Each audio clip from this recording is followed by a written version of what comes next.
KRP 1110 AM ਦੇ ਸਰੋਤਿਆਂ ਨੂੰ ਸੁਖਜੀਤ ਮੰਗਤ ਵੱਲੋਂ ਪਿਆਰ ਤੇ ਸਤਿਕਾਰ ਸਹਿਤ ਸਤਿ ਸ਼੍ਰੀ ਅਕਾਲ। Good morning. प्रोग्राम आज का मुद्दा इतिहास के झरोखे चों विच आप सब दा निੱਘਾ स्वागत है। यह प्रोग्राम हफ्ते विच एक दिन पेश किया जाता है, हर संडे नूं सवेरे 8 तो लैके 10 बजे के दरमियान। ते इस प्रोग्राम च मेरा साथ दिंदे ने रेडियो इंडिया के director of research barrister Lovleen Singh Gill. ते इस प्रोग्राम दे विच असीं हमेशा ही एक खास मुद्दे ते गलबात करते हुंदे आ। आज का मुद्दा भी बहुत अहम है। धर्म का अस्तित्व मनुखी सभ्यता जिन्ना ही पुराना है। मनुख ने सदा ही अपने आप तो परे किसी वड्डी शक्ति की होंद बारे सोचा है अते वख-वख तरह दी धार्मिक प्रणालियां नूं जन्म दिता है। पर जद धर्म मनुख उत्ते हावी हो गया, समाज उत्ते हावी हो गया, गल इत्थों तक जा पहुंची कि धर्म मनुख की तरक्की के राह विच रोड़ा बन गया, तां मनुखी समाज नूं अपने राज प्रबंध विच धर्म निरपक्षता जां सैकुलरिज्म का सिद्धांत लियाउणा पिया। धर्म निरपक्षता जां सैकुलरिज्म के की मायने हन? अज ये साडे जीवन नूं किस तरह प्रभावित करता है? कि ये सिर्फ एक पॉलिटिकल कॉन्सैप्ट है जां उस तो अगे होर भी कुछ है? इस बारे इस विषय ते चर्चा करांगे बैरिस्टर लवलीन सिंह गिल नाल, जो साडे डायरैक्टर ऑफ रिसर्च भी हैं। लवलीन जी, प्रोग्राम च तुहाडा स्वागत है। Good morning. Good morning Sukhjeet ji, शुक्रिया। लवलीन जी, सब तो पहला तो सानू ये दसो कि सैकुलरिज्म है की, इसका जन्म किस तरह होया ते इहदा उभार दसो किस तरह होया? जी सुखजीत जी, जिस तरह तुसीं जिक्र किया दो शब्दां दा, धर्म निरपक्षता अते सैकुलरिज्म, सो मैं पहला डिस्कशन इत्थों शुरू करनी चाहूँगा कि धर्म निरपक्षता की जो असल ट्रांसलेशन है वो सानू इंग्लिश दे विच नहीं मिलती।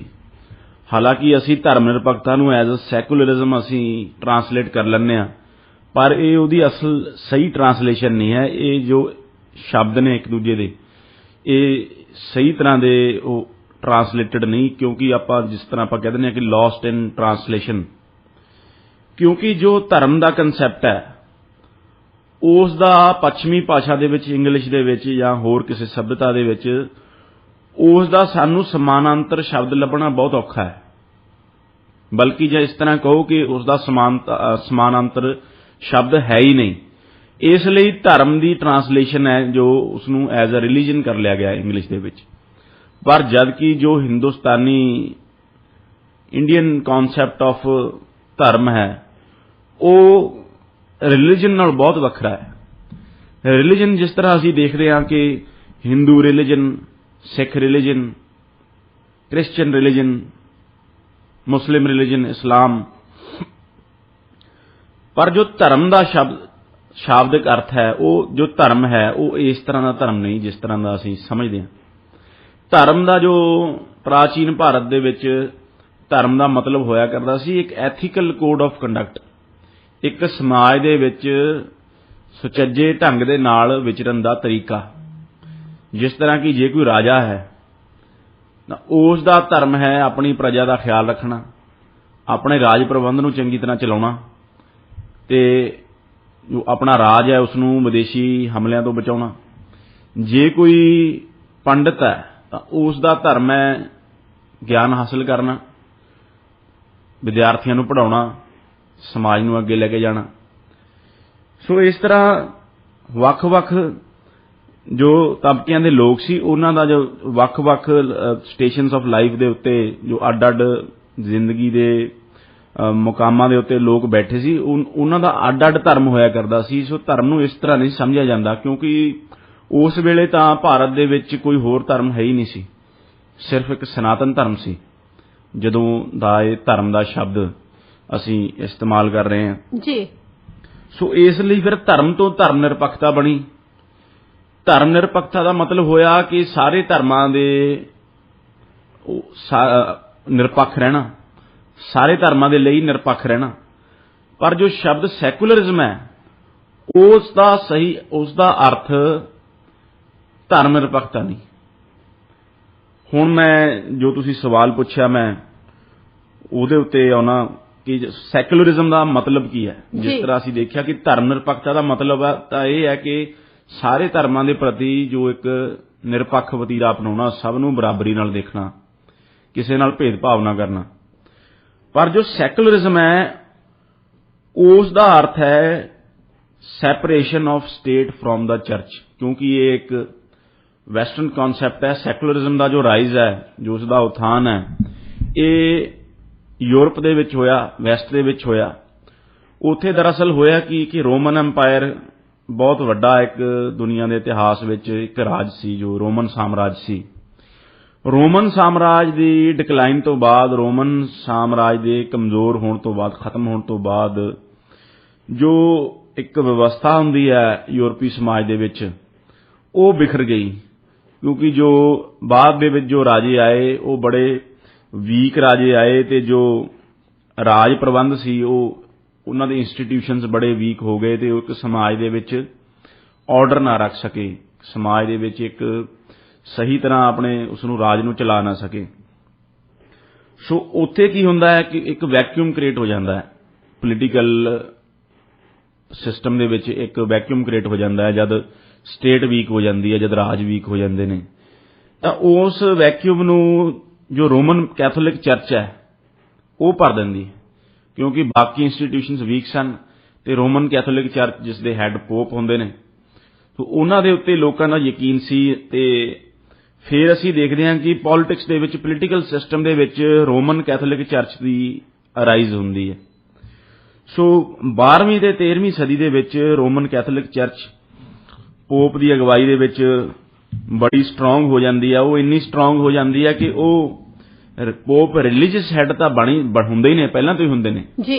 ਰੋਮਨ ਕੈਥੋਲਿਕ ਧਰਮ ਦੇ ਵਿੱਚ ਜੋ ਪੋਪ ਨੇ ਉਹ ਰਿਲੀਜੀਅਸ ਹੈੱਡ ਨੇ, ਧਾਰਮਿਕ ਹੈੱਡ ਨੇ।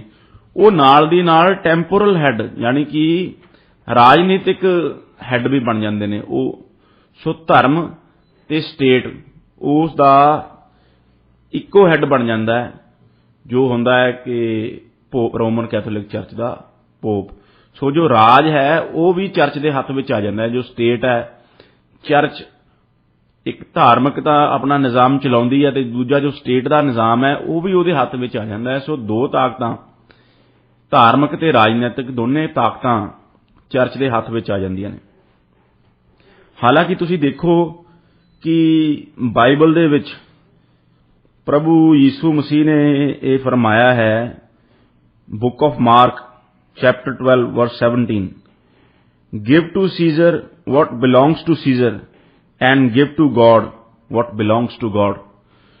ਸੋ ਇਸ ਕਥਨ ਦਾ ਕਲੀਅਰ ਅਰਥ ਇਹ ਹੈ ਕਿ ਜੋ ਚਰਚ ਹੈ, ਜੋ ਧਾਰਮਿਕ ਨਿਜ਼ਾਮ ਹੈ, ਉਹ ਰਾਜਨੀਤਿਕ ਨਿਜ਼ਾਮ ਤੋਂ ਅੱਡ ਹੋਣਾ ਚਾਹੀਦਾ ਹੈ। ਕਿਉਂਕਿ ਯਿਸੂ ਮਸੀਹ ਦੇ ਵਕਤ ਜੋ ਰਾਜਾ ਹੋਇਆ ਕਰਦਾ ਸੀ ਉਸ ਨੂੰ ਸੀਜ਼ਰ ਕਿਹਾ ਜਾਂਦਾ ਸੀ ਤੇ ਉਹਨਾਂ ਨੇ ਇਸ ਕਥਨ ਦੇ ਵਿੱਚ ਕਿਹਾ ਸੀ ਕਿ ਜੋ ਸੀਜ਼ਰ ਦਾ ਹੈ, ਯਾਨੀ ਕਿ ਜੋ ਟੈਕਸ ਵਗੈਰਾ ਜਾਂ ਜੋ ਤੁਹਾਡੀ ਸਟੇਟ ਦੇ ਪ੍ਰਤੀ ਜ਼ਿੰਮੇਵਾਰੀ ਬਣਦੀ ਹੈ ਉਸ ਨੂੰ ਤੁਸੀਂ ਸਟੇਟ ਦੇ ਪ੍ਰਤੀ ਨਿਭਾਓ ਜੀ।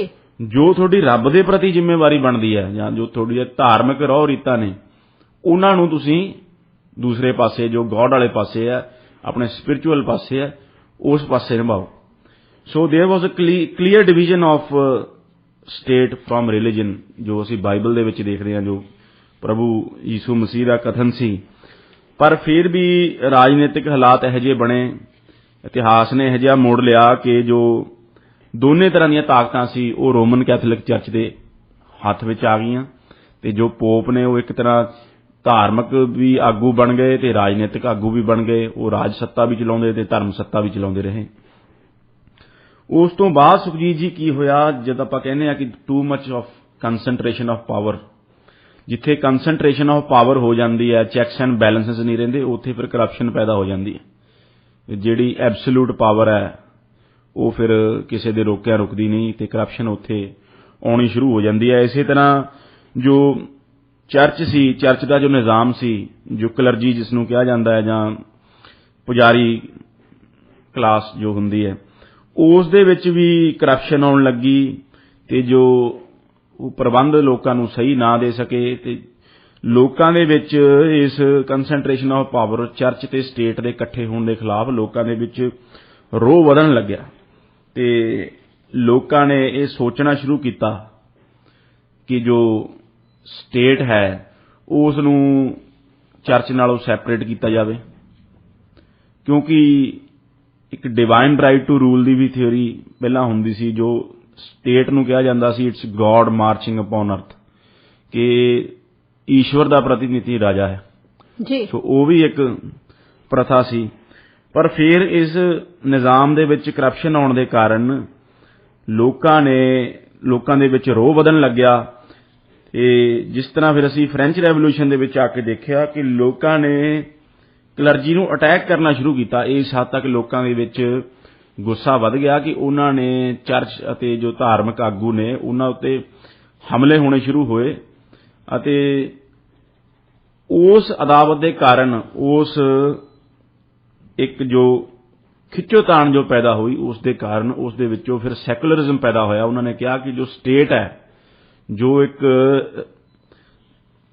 ਪੋਲੀਟੀਕਲ ਨਿਜ਼ਾਮ ਹੈ, ਪੋਲੀਟੀਕਲ ਸਿਸਟਮ ਹੈ, ਸਟੇਟ ਹੈ ਜਿਸ ਨੇ ਦੇਸ਼ ਨੂੰ ਇੱਕ ਮੁਲਕ ਨੂੰ ਚਲਾਉਣਾ ਹੈ, ਉਸ ਨੂੰ ਚਰਚ ਤੋਂ ਅੱਡ ਕੀਤਾ ਜਾਵੇ, ਉਸ ਨੂੰ ਜੋ ਧਰਮ ਦਾ ਇੱਕ ਦਾਇਰਾ ਹੈ ਉਸ ਤੋਂ ਬਾਹਰ ਰੱਖ ਕੇ ਇੱਕ ਸੈਕੂਲਰ ਸਟੇਟ ਦੇ ਵਾਂਗੂ ਉਸ ਨੂੰ ਚਲਾਇਆ ਜਾਵੇ। ਸੋ ਇਸ ਖਿੱਚੋਤਾਣ ਦੇ ਕਾਰਨ ਸੈਕੂਲਰਿਜ਼ਮ ਤੇ ਜੋ ਚਰਚ ਹੈ ਉਸ ਦੇ ਵਿੱਚ ਅਦਾਵਤ, ਉਸ ਦੇ ਵਿੱਚ ਦੁਸ਼ਮਣੀ ਪੈਦਾ ਹੋ ਗਈ। ਜੋ ਸੈਕੂਲਰ ਸਟੇਟ ਮੰਗਣ ਵਾਲੇ ਜੋ ਲੋਕ ਸਨ, ਚਰਚ ਨੇ ਉਹਨਾਂ ਨੂੰ ਐਂਟੀ ਕ੍ਰਿਸਚੀਅਨਟੀ ਵੀ ਕਿਹਾ, ਉਹਨਾਂ ਨੂੰ ਕਿਹਾ ਕਿ ਤੁਸੀਂ ਧਰਮ ਵਿਰੋਧੀ ਹੋ। ਤੇ ਪਰ ਅਖੀਰ ਦੇ ਵਿੱਚ ਜੋ ਸੈਕੂਲਰ ਸਟੇਟ ਮੰਗਣ ਵਾਲੇ ਸਨ ਉਹ ਸਫਲ ਹੋਏ ਤੇ ਸਾਰੇ ਵੈਸਟ ਦੇ ਵਿੱਚ ਜੋ ਸੈਕੂਲਰ ਸਟੇਟਸ ਬਣੀਆਂ, ਧਰਮ ਆਪਣੀ ਜਗ੍ਹਾ ਹੋ ਗਿਆ, ਰਾਜਨੀਤੀ ਆਪਣੀ ਜਗ੍ਹਾ ਆ ਗਈ। ਜੋ ਸਟੇਟ ਦੇ ਅਫੇਅਰਸ ਨੇ ਉਸ ਦੇ ਵਿੱਚ ਜੋ ਧਰਮ ਦੀ ਦਖਲ ਹੈ ਉਸ ਨੂੰ ਬੰਦ ਕਰ ਦਿੱਤਾ ਗਿਆ। ਲਵਲੀਨ ਜੀ, ਤੁਸੀਂ ਹੁਣ ਜਿਵੇਂ ਐਕਸਪਲੇਨ ਕੀਤਾ ਕਿ ਧਰਮ ਦੇ ਵਿੱਚ ਪੋਲਿਟਿਕਸ ਆ ਗਈ, ਪੋਲਿਟਿਕਸ ਤੋਂ ਬਾਅਦ ਫਿਰ ਕਰਪਸ਼ਨ ਆ ਗਈ ਤੇ ਉਹਦੇ ਨਾਲ ਫਿਰ ਲੋਕਾਂ ਨੇ ਸਵਾਲ ਉਠਾਉਣੇ ਸ਼ੁਰੂ ਕਰ ਦਿੱਤੇ। ਹੁਣ ਮੇਰਾ ਜਿਹੜਾ ਅਗਲਾ ਸਵਾਲ ਤੁਹਾਨੂੰ ਇਹ ਹੈ ਕਿ ਕੀ ਸੈਕੂਲਰਿਜ਼ਮ ਵੈਸਟ ਦੇ ਵਿੱਚ ਧਰਮ ਵਿਰੋਧੀ ਹੋਣ ਦਾ ਨਾਮ ਹੈ?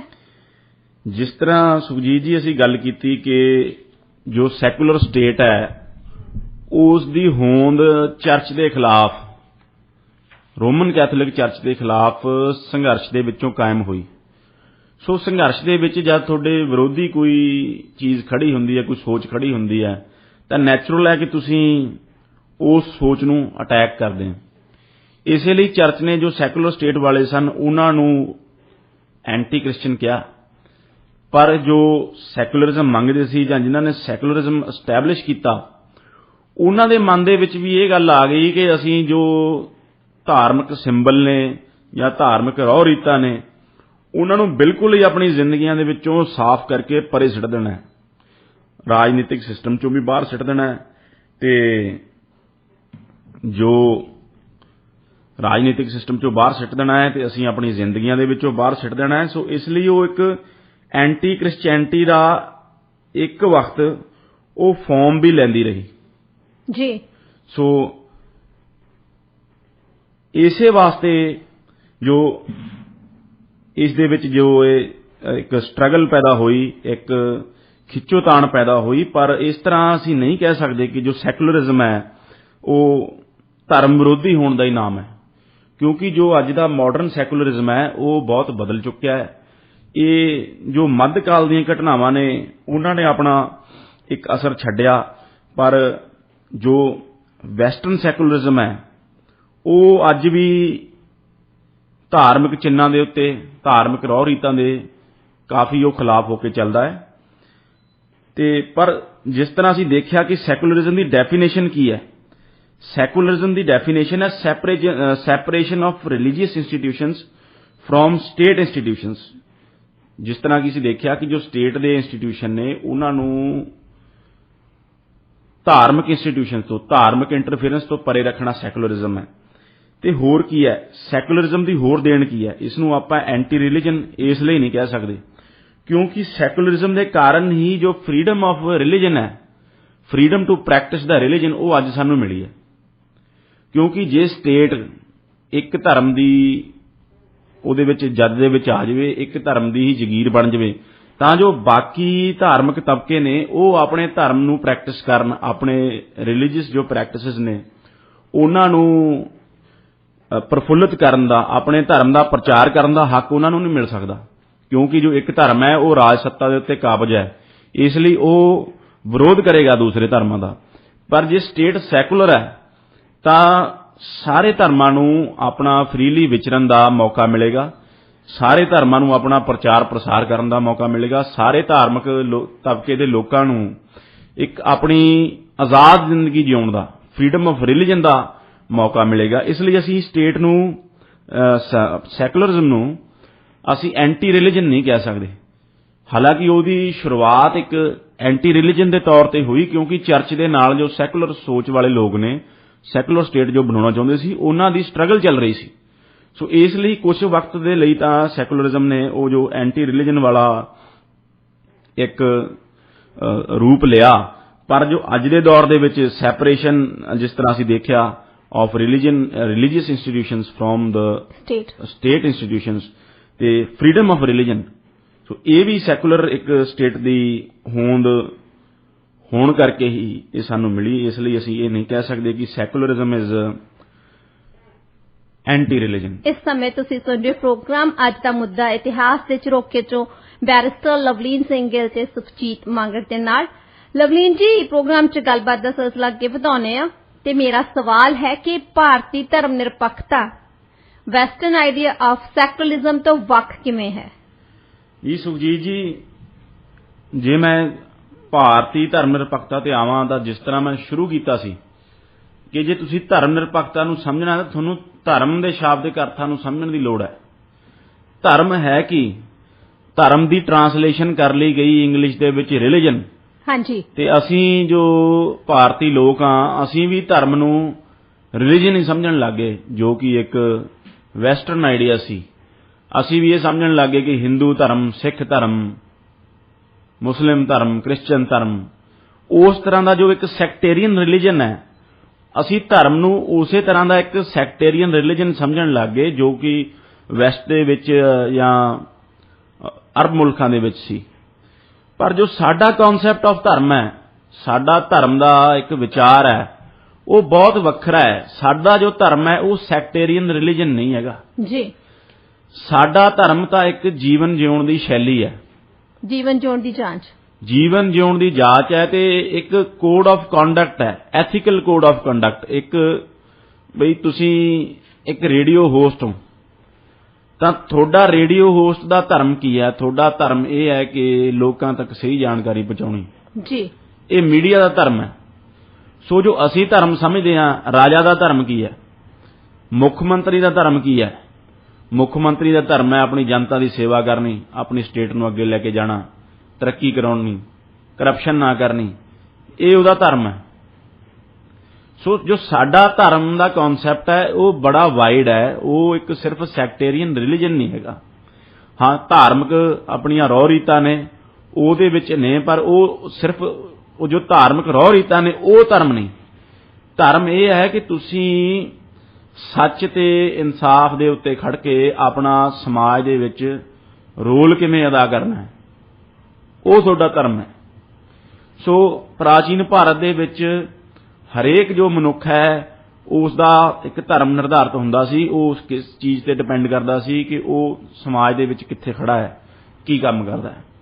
ਸੋ ਇਸ ਤਰ੍ਹਾਂ ਜੋ ਸਾਡਾ ਧਰਮ ਦਾ ਕਨਸੈਪਟ ਹੈ ਉਸ ਦੀ ਟ੍ਰਾਂਸਲੇਸ਼ਨ ਹੀ ਸਹੀ ਨਹੀਂ ਹੋਈ ਇੰਗਲਿਸ਼ ਦੇ ਵਿੱਚ, ਕਿਉਂਕਿ ਉਹ ਇਹੋ ਜਿਹਾ ਕਨਸੈਪਟ, ਇਹੋ ਜਿਹਾ ਕੋਈ ਵਿਚਾਰ ਪੱਛਮ ਦੇ ਵਿੱਚ ਹੈ ਹੀ ਨਹੀਂ ਸੀ। ਉਹਨਾਂ ਨੇ ਧਰਮ ਨੂੰ ਸਮਝਿਆ ਸਿਰਫ ਰਿਲੀਜਨ। ਜੋ ਭਾਰਤੀ ਧਰਮ ਨਿਰਪੱਖਤਾ ਹੈ ਉਹ ਵੱਖਰੀ ਕਿਉਂ ਹੈ? ਕਿਉਂਕਿ ਜੋ ਅਸੀਂ ਦੇਖਿਆ, ਜੋ ਸੈਕੂਲਰਿਜ਼ਮ ਦਾ ਕਨਸੈਪਟ ਹੈ ਉਹ ਯੂਰਪ ਦੇ ਵਿੱਚ ਕਿਉਂ ਪੈਦਾ ਹੋਇਆ? ਕਿਉਂਕਿ ਜੋ ਚਰਚ ਹੈ, ਜੋ ਇੱਕ ਧਰਮ ਦਾ ਕੇਂਦਰ ਹੈ, ਉਹ ਸਟੇਟ ਦੇ ਉੱਤੇ ਕਬਜ਼ਾ ਕਰ ਚੁੱਕੀ ਸੀ ਤੇ ਸਟੇਟ ਤੇ ਚਰਚ ਇੱਕ ਹੋ ਗਏ ਸੀ ਜੀ। ਇਸ ਲਈ ਲੋਕਾਂ ਨੂੰ ਆਪਣੀ ਜੋ ਸਟੇਟ ਹੈ, ਆਪਣਾ ਜੋ ਰਾਜ ਪ੍ਰਬੰਧ ਹੈ, ਉਸ ਨੂੰ ਚਰਚ ਦੇ ਕੋਲੋਂ ਆਜ਼ਾਦ ਕਰਾਉਣ ਦੇ ਲਈ ਜੱਦੋ ਜਹਿਦ ਕਰਨੀ ਪਈ ਤੇ ਫਿਰ ਸੈਕੂਲਰ ਸਟੇਟਾਂ ਸਟੈਬਲਿਸ਼ ਹੋਈਆਂ। ਪਰ ਭਾਰਤ ਦੇ ਵਿੱਚ ਤਾਂ ਕਦੇ ਪ੍ਰੋਬਲਮ ਆਈ ਨਹੀਂ। ਭਾਰਤ ਦੇ ਵਿੱਚ ਤਾਂ ਇਹ ਨਹੀਂ ਹੋਇਆ ਕਿ ਜੋ ਧਰਮ ਹੈ ਉਸਨੇ ਸਟੇਟ ਦੇ ਉੱਤੇ ਕਬਜ਼ਾ ਕਰ ਲਿਆ ਹੋਵੇ ਜਾਂ ਸਟੇਟ ਤੇ ਧਰਮ ਅੱਡ ਹੋ ਗਏ ਹੋਣ, ਇੱਕ ਹੋ ਗਏ ਹੋਣ। ਭਾਰਤ ਦੇ ਵਿੱਚ ਜੋ ਇੱਕ ਸਾਡੀ ਵਰਨ ਵਿਵਸਥਾ ਸੀ ਉਸ ਦੇ ਵਿੱਚ ਜੋ ਧਰਮ ਦਾ ਕੰਮ ਹੈ ਉਹ ਬ੍ਰਾਹਮਣ ਕੋਲ ਸੀ ਤੇ ਜੋ ਰਾਜ ਕਰਨ ਦਾ ਕੰਮ ਹੈ ਉਹ ਦੂਸਰੀ ਵਰਨ ਕੋਲ ਸੀ, ਉਹ ਛਤਰੀ ਕੋਲ ਸੀ। ਸੋ ਇਸ ਲਈ ਧਰਮ ਤੇ ਰਾਜਨੀਤੀ ਹਾਂ ਉਹ ਹੈਂਡ ਇਨ ਹੈਂਡ ਜ਼ਰੂਰ ਚੱਲਦੀ ਸੀ, ਇਕੱਠੇ ਜ਼ਰੂਰ ਚੱਲਦੇ ਸੀ, ਪਰ ਇਹ ਨਹੀਂ ਹੋਇਆ ਕਦੇ ਕਿ ਇੱਕ ਇੰਸਟੀਟਿਊਸ਼ਨ ਨੇ ਧਰਮ ਨੇ ਰਾਜਨੀਤੀ ਉੱਤੇ ਕਬਜ਼ਾ ਕਰ ਲਿਆ ਹੋਵੇ ਜਾਂ ਰਾਜਨੀਤੀ ਨੇ ਧਰਮ ਦੇ ਉੱਤੇ ਕਬਜ਼ਾ ਕਰ ਲਿਆ ਹੋਵੇ। ਸੋ ਜੋ ਵੈਸਟਰਨ ਆਈਡੀਆ ਆਫ ਸੈਕੂਲਰਿਜ਼ਮ ਹੈ ਉਸ ਦੀ ਤਾਂ ਭਾਰਤ ਦੇ ਵਿੱਚ ਕੋਈ ਮਾਨਤਾ ਹੀ ਨਹੀਂ। ਜਿਸ ਤਰ੍ਹਾਂ ਦਾ ਸੈਕੂਲਰਿਜ਼ਮ ਸਾਨੂੰ ਪੜ੍ਹਾਇਆ ਜਾ ਰਿਹਾ ਹੈ ਭਾਰਤ ਦੇ ਵਿੱਚ ਜਾਂ ਦੱਸਿਆ ਜਾ ਰਿਹਾ ਹੈ ਉਹ ਇੱਕ ਵੈਸਟਰਨ ਆਈਡੀਆ ਆਫ ਸੈਕੂਲਰਿਜ਼ਮ ਹੈ, ਉਸ ਦਾ ਭਾਰਤ ਦੇ ਵਿੱਚ ਉਸ ਦਾ ਕੋਈ ਇਤਿਹਾਸਕ ਸੰਦਰਭ ਨਹੀਂ। ਹਾਂ, ਭਾਰਤੀ ਸੈਕੂਲਰਿਜ਼ਮ ਕੀ ਹੈ? ਭਾਰਤੀ ਸੈਕੂਲਰਿਜ਼ਮ ਬਹੁਤ ਪੁਰਾਣਾ ਹੈ, ਪ੍ਰਾਚੀਨ ਹੈ। ਇਹ ਉਦੋਂ ਦਾ ਹੈ ਜਦ ਪੱਛਮ ਦੇ ਵਿੱਚ ਕਿਸੇ ਨੇ ਇਸ ਤਰ੍ਹਾਂ ਦੀ ਕੋਈ ਤਸੱਵੁਰ ਨਹੀਂ ਕੀਤਾ ਹੋਣਾ, ਕਿਉਂਕਿ ਜੋ ਭਾਰਤੀ ਸੈਕੂਲਰਿਜ਼ਮ ਹੈ ਉਸ ਦਾ ਮਤਲਬ ਹੈ ਧਰਮ ਨਿਰਪੱਖਤਾ। ਧਰਮ ਨਿਰਪੱਖਤਾ ਦਾ ਮਤਲਬ ਹੈ ਕਿ ਸਾਰੇ ਧਰਮਾਂ ਨੂੰ ਇੱਕ ਬਰਾਬਰ ਰੱਖਣਾ। ਜੋ ਰਾਜਾ ਹੈ ਜਾਂ ਜੋ ਸਟੇਟ ਹੈ ਉਹ ਧਰਮ ਦੇ ਖਿਲਾਫ ਨਹੀਂ, ਕਿਸੇ ਧਰਮ ਦੇ ਖਿਲਾਫ ਨਹੀਂ ਜਾਂ ਕਿਸੇ ਧਾਰਮਿਕ ਰਹੁ ਰੀਤਾਂ ਦੇ ਖਿਲਾਫ ਨਹੀਂ, ਕਿਸੇ ਧਰਮ ਨੂੰ ਆਪਣੇ ਚਿੰਨ੍ਹ ਧਾਰਨ ਕਰਨ ਦੇ ਤੋਂ ਨਹੀਂ ਰੋਕਦੀ, ਪਰ ਉਸ ਦਾ ਫਰਜ਼ ਕੀ ਹੈ ਕਿ ਉਹ ਸਾਰੇ ਧਰਮਾਂ ਨੂੰ ਇੱਕ ਬਰਾਬਰ ਰੱਖੇ, ਕਿਸੇ ਦੇ ਨਾਲ ਭੇਦਭਾਵ ਨਾ ਕਰੇ। ਇਹ ਭਾਰਤੀ ਆਈਡੀਆ ਆਫ ਸੈਕੂਲਰਿਜ਼ਮ ਹੈ ਜੀ। ਜਿਸ ਤਰ੍ਹਾਂ ਤੁਸੀਂ ਵੈਸਟ ਦੇ ਵਿੱਚ ਦੇਖਦੇ ਹੋ ਕਿ ਫਰਾਂਸ ਦੇ ਵਿੱਚ ਹਰੇਕ ਤਰ੍ਹਾਂ ਦੇ ਧਾਰਮਿਕ ਜੋ ਚਿੰਨ੍ਹ ਨੇ ਉਹਨਾਂ ਦੇ ਉੱਤੇ ਪਾਬੰਦੀ ਲਗਾ ਦਿੱਤੀ ਗਈ। ਉਹ ਉੱਥੋਂ ਹੀ ਆਈ ਜੋ ਇੱਕ ਐਂਟੀ ਰਿਲੀਜਨਿਜ਼ਮ ਦੀ ਗੱਲ ਹੈ ਕਿ ਸਟੇਟ ਦੇ ਵਿੱਚ ਅਸੀਂ ਕਿਸੇ ਵੀ ਤਰ੍ਹਾਂ ਦੇ ਧਾਰਮਿਕ ਜੋ ਗੱਲਬਾਤ ਹੈ ਜਾਂ ਚਿੰਨ੍ਹ ਹੈ ਉਸ ਦਾ ਅਸੀਂ ਇੰਟਰਫੇਰੈਂਸ ਨਹੀਂ ਚਾਹੁੰਦੇ। ਇਸ ਲਈ ਉਹ ਕਹਿੰਦੇ ਨੇ ਕਿ ਜੋ ਕੋਈ ਵੀ ਸਟੇਟ ਦੀ ਜੋ ਇੰਸਟੀਟਿਊਸ਼ਨ ਹੈ, ਚਾਹੇ ਸਕੂਲ ਨੇ ਜਾਂ ਕੁਝ ਵੀ ਹੈ, ਉੱਥੇ ਕੋਈ ਧਾਰਮਿਕ ਚਿੰਨ੍ਹ ਧਾਰਨ ਨਹੀਂ ਕਰੇਗਾ। ਪਰ ਭਾਰਤ ਦੇ ਵਿੱਚ ਇਹ ਵਿਚਾਰ ਨਹੀਂ, ਕਿਉਂਕਿ ਜੋ ਭਾਰਤੀ ਸੈਕੂਲਰਿਜ਼ਮ ਹੈ ਉਹ ਕਿਸੇ ਨੂੰ ਆਪਣੇ ਧਰਮ ਦਾ ਪ੍ਰਚਾਰ ਪ੍ਰਸਾਰ ਕਰਨ ਤੋਂ, ਧਾਰਮਿਕ ਚਿੰਨ੍ਹ ਧਾਰਨ ਕਰਨ ਤੋਂ ਨਹੀਂ ਰੋਕਦਾ, ਬਸ਼ਰਤੇ ਕਿ ਉਹ ਸਾਰੇ ਧਰਮਾਂ ਦੇ ਪ੍ਰਤੀ ਨਿਰਪੱਖ ਹੈ। ਜੇ ਇੱਕ ਧਰਮ ਨੂੰ ਆਪਣੇ ਧਾਰਮਿਕ ਚਿੰਨ੍ਹ ਆਪਣੇ ਪਹਿਨਣ ਦਾ ਅਧਿਕਾਰ ਹੈ ਤਾਂ ਉਹ ਅਧਿਕਾਰ ਦੂਜੇ ਧਰਮ ਨੂੰ ਵੀ ਹੈ। ਅਸੀਂ ਧਰਮਾਂ ਦੇ ਖਿਲਾਫ ਨਹੀਂ, ਅਸੀਂ ਇਹ ਨਹੀਂ ਕਹਿੰਦੇ ਕਿ ਤੁਸੀਂ ਆਪਣੇ ਧਾਰਮਿਕ ਚਿੰਨ੍ਹ ਨਾ ਪਹਿਨੋ। ਸੋ ਭਾਰਤ ਦੇ ਵਿੱਚ ਸੈਕੂਲਰਿਜ਼ਮ ਬਹੁਤ ਪੁਰਾਣਾ ਹੈ ਜੀ। ਜੇ ਮੈਂ ਸਮਰਾਟ ਅਸ਼ੋਕ ਦੀ ਗੱਲ ਕਰਾਂ, ਸਮਰਾਟ ਅਸ਼ੋਕ ਨੇ ਸਾਰੇ ਧਰਮਾਂ ਨੂੰ ਇੱਕ ਬਰਾਬਰ ਰੱਖਿਆ।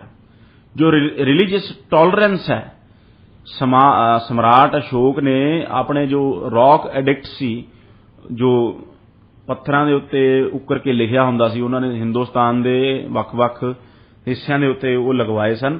ਉਹਦੇ ਵਿੱਚ ਆਪਣੀ ਪ੍ਰਜਾ ਨੂੰ ਕਿਹਾ ਸੀ ਕਿ ਤੁਸੀਂ ਦੂਸਰੇ ਧਰਮਾਂ ਦੇ ਪ੍ਰਤੀ, ਦੂਸਰੇ ਫਿਰਕਿਆਂ ਦੇ ਪ੍ਰਤੀ ਇੱਕ ਲਿਬਰਲ ਵਤੀਰਾ ਰੱਖੋ, ਇੱਕ ਉਦਾਰਤਾ ਦਾ ਭਾਵ ਰੱਖੋ ਤੇ ਸਭ ਨੂੰ ਅਸੈਪਟ ਕਰੋ ਤੇ ਰਲ ਮਿਲ ਕੇ ਇਕੱਠੇ ਰਹੋ।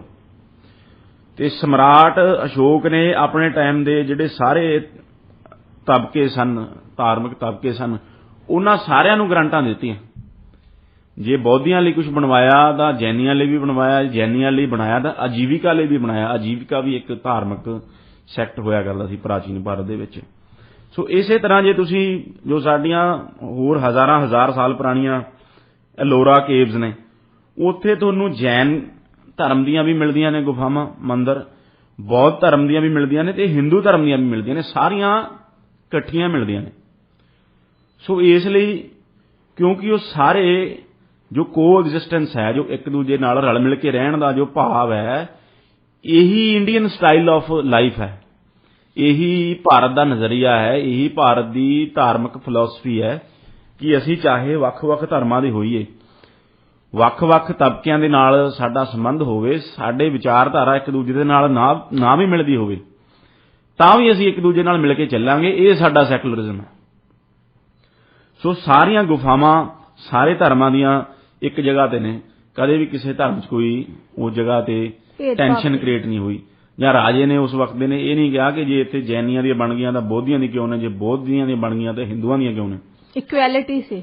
ਸੋ ਸਾਰੇ ਧਰਮਾਂ ਦੇ ਪ੍ਰਤੀ ਜੋ ਹੈ ਉਹ ਇੱਕ ਤਰ੍ਹਾਂ ਦਾ ਸਮਾਨਾਂਤਰ ਭਾਵ ਚੱਲਦਾ ਸੀਗਾ। ਹਾਂ, ਇਹ ਨਹੀਂ ਹੈ ਕਿ ਸਾਰੇ ਰਾਜੇ ਉਸ ਤਰ੍ਹਾਂ ਦੇ ਹੋਏ ਕਰਦੇ ਸਨ। ਕਈ ਵਾਰ ਧਾਰਮਿਕ ਤਬਕਿਆਂ ਦੇ ਵਿੱਚ ਟੈਨਸ਼ਨ ਵੀ ਕ੍ਰੀਏਟ ਹੁੰਦੀ ਸੀ, ਪਰ ਉਹ ਇੱਕ ਸਿਰਫ ਐਕਸੈਪਸ਼ਨ ਸੀ, ਉਹ ਸਾਡਾ ਜਿਉਣ ਦਾ ਤਰੀਕਾ ਨਹੀਂ ਸੀ। ਉਹ ਇਸੇ ਤਰ੍ਹਾਂ ਜੇ ਤੁਸੀਂ ਮੱਧਕਾਲ ਦੇ ਵਿੱਚ ਆਓ ਤਾਂ ਸ਼ਹਿਨशाह ਅਕਬਰ ਦੀ ਜੇ ਅਸੀਂ ਗੱਲ ਕਰੀਏ, ਉਹ ਆਪਣੀ ਧਰਮ ਨਿਰਪੱਖਤਾ ਦੇ ਲਈ ਬੜੇ ਮਸ਼ਹੂਰ ਰਹੇ ਨੇ ਜੀ ਸਾਰੀ ਦੁਨੀਆ ਦੇ ਵਿੱਚ। ਹਾਲਾਂਕਿ ਉਹਨਾਂ ਨੇ ਜੋ ਪਹਿਲਾਂ ਉਹ ਬੜੇ ਇੱਕ ਜਗਿਆਸੂ ਇਨਸਾਨ ਸਨ, ਜੋ ਬਾਦਸ਼ਾਹ ਅਕਬਰ ਸਨ। ਉਹਨਾਂ ਨੇ ਆਪਣੀ ਧਾਰਮਿਕ ਐਜੂਕੇਸ਼ਨ ਲੈਣੀ ਸ਼ੁਰੂ ਕੀਤੀ, ਪਰ ਜਦ ਉਹਨਾਂ ਨੇ ਦੇਖਿਆ ਕਿ ਜੋ ਇਸਲਾਮਿਕ ਸਕਾਲਰ ਨੇ ਉਹ ਆਪਸ ਦੇ ਵਿੱਚ ਹੀ ਲੜਦੇ ਝਗੜਦੇ ਰਹਿੰਦੇ ਨੇ, ਉਹਨਾਂ ਦੇ ਵਿੱਚ ਇੰਨਾ ਡਿਫਰੈਂਸ ਆਫ ਓਪੀਨੀਅਨ ਹੈ, ਤਾਂ ਜੋ ਇਸਲਾਮਿਕ ਸਕਾਲਰ ਸੀ ਉਸ ਸਮੇਂ ਦੇ, ਉਹ ਬਾਦਸ਼ਾਹ ਅਕਬਰ ਦੀ ਸੈਟਿਸਫੈਕਸ਼ਨ ਨਹੀਂ ਕਰਵਾ ਸਕੇ। ਉਹ ਉਹਨਾਂ ਦੀ ਜੋ ਜਗਿਆਸਾ ਸੀ, ਜੋ ਗਿਆਨ ਦੀ ਭੁੱਖ ਸੀ, ਉਸ ਨੂੰ ਮਿਟਾ ਨਹੀਂ ਸਕੇ। ਤਾਂ ਫਿਰ ਜਲਾਲੂਦੀਨ ਮੁਹੰਮਦ ਅਕਬਰ ਯਾਨੀ ਕਿ ਅਕਬਰ ਬਾਦਸ਼ਾਹ ਨੇ ਇਬਾਦਤਖਾਨਾ ਬਣਵਾਇਆ। ਇਬਾਦਤਖਾਨਾ ਬਣਵਾਇਆ ਤੇ ਪਹਿਲਾਂ ਤਾਂ ਉੱਥੇ ਇਸਲਾਮਿਕ ਸਕਾਲਰ ਹੀ ਆ ਕੇ ਸਿਰਫ ਉੱਥੇ ਵਿਚਾਰ ਚਰਚਾ ਕਰਿਆ ਕਰਦੇ ਸਨ। ਉਸ ਤੋਂ ਬਾਅਦ ਉਹਨਾਂ ਨੇ ਇਬਾਦਤਖਾਨੇ ਦੇ ਦਰ ਦੂਸਰੇ ਧਰਮਾਂ ਲਈ ਵੀ ਖੋਲ੍ਹ ਦਿੱਤੇ। ਉੱਥੇ ਹਿੰਦੂ ਵੀ ਗਏ, ਉੱਥੇ ਜੈਨ ਵੀ ਗਏ, ਉੱਥੇ ਕ੍ਰਿਸਚਨ ਵੀ ਗਏ, ਅਤੇ ਸਾਰੇ ਧਰਮਾਂ ਦੀ ਉੱਥੇ ਡਿਬੇਟ ਡਿਸਕਸ਼ਨ ਜੋ ਹੈ ਚੱਲਦੀ ਰਹੀ, ਤੇ ਉੱਥੇ ਬਹੁਤ ਇੰਟੈਲੈਕਚੁਅਲ ਡਿਬੇਟਸ ਹੁੰਦੀਆਂ ਰਹੀਆਂ। ਤੇ ਜੋ ਅਕਬਰ ਬਾਦਸ਼ਾਹ ਉਹ ਇਸ ਧਰਮ ਦੇ ਜੋ ਮਸਲੇ ਦੇ ਵਿੱਚ ਉਹ ਬਹੁਤ ਇੰਟਰਸਟ ਲਿਆ ਕਰਦੇ ਸਨ, ਅਤੇ ਬਹੁਤ ਲਿਬਰਲ ਮਾਈਂਡਡ ਤੇ ਇੱਕ ਜਿਸ ਤਰ੍ਹਾਂ ਤੁਸੀਂ ਕਹੋ ਕਿ ਧਰਮ ਨਿਰਪੱਖ ਉਹ ਰੂਲਰ ਸਨ। ਉਹਨਾਂ ਨੇ ਆ ਕੇ ਰਾਜ ਦੇ ਵਿੱਚ ਆ ਕੇ ਜਜ਼ੀਆ ਵੀ ਹਟਾਇਆ, ਜੋ ਹਿੰਦੂਆਂ ਨੂੰ ਆਪਣੇ ਧਾਰਮਿਕ ਸਥਾਨਾਂ ਦੇ ਦਰਸ਼ਨ ਕਰਨ ਦੇ ਵਾਸਤੇ ਟੈਕਸ ਦੇਣਾ ਪੈਂਦਾ ਸੀ, ਉਹ ਵੀ ਬਾਦਸ਼ਾਹ ਅਕਬਰ ਨੇ ਆ ਕੇ ਖਤਮ ਕੀਤਾ। ਅਤੇ ਫਿਰ ਸਾਰੇ ਧਰਮਾਂ ਦੇ ਵਿੱਚੋਂ ਜੋ ਚੰਗੀਆਂ ਚੰਗੀਆਂ ਚੀਜ਼ਾਂ ਉਹਨਾਂ ਨੂੰ ਲੱਗੀਆਂ, ਉਹਨਾਂ ਨੇ ਸਭ ਨੂੰ ਨਾਲ ਲੈ ਕੇ ਉਸ ਨੂੰ ਇੱਕ ਨਵਾਂ ਧਰਮ ਬਣਾਇਆ, ਦੀਨ-ਏ ਇਲਾਹੀ। ਦੀਨ-ਏ ਇਲਾਹੀ ਦਾ ਧਰਮ ਬਣਾਇਆ, ਤੇ ਫਿਰ ਆਪਣੇ ਜੋ ਨਜ਼ਦੀਕੀ ਸਨ ਜਾਂ ਹੋਰ ਲੋਕ ਸਨ ਉਹਨਾਂ ਨੂੰ ਸਭ ਨੂੰ ਸੱਦਾ ਦਿੱਤਾ ਦੀਨ-ਏ ਇਲਾਹੀ ਐਕਸੈਪਟ ਕਰਨ ਦਾ, ਪਰ ਫਿਰ ਵੀ ਕਿਸੇ ਤੇ ਪ੍ਰੈਸ਼ਰ ਨਹੀਂ ਪਾਇਆ, ਨਾ ਆਪਣੇ ਕਿਸੇ ਵਜ਼ੀਰ ਤੇ, ਨਾ ਮੰਤਰੀ ਤੇ, ਨਾ ਆਪਣੇ ਕਿਸੇ ਕਰੀਬੀ ਤੇ। ਇਹ ਨਹੀਂ ਕਿਹਾ ਕਿ ਤੁਸੀਂ ਫੋਰਸਫੁਲੀ ਤੁਹਾਨੂੰ ਇਹ ਐਕਸੈਪਟ ਕਰਨਾ ਹੀ ਪੈਣਾ।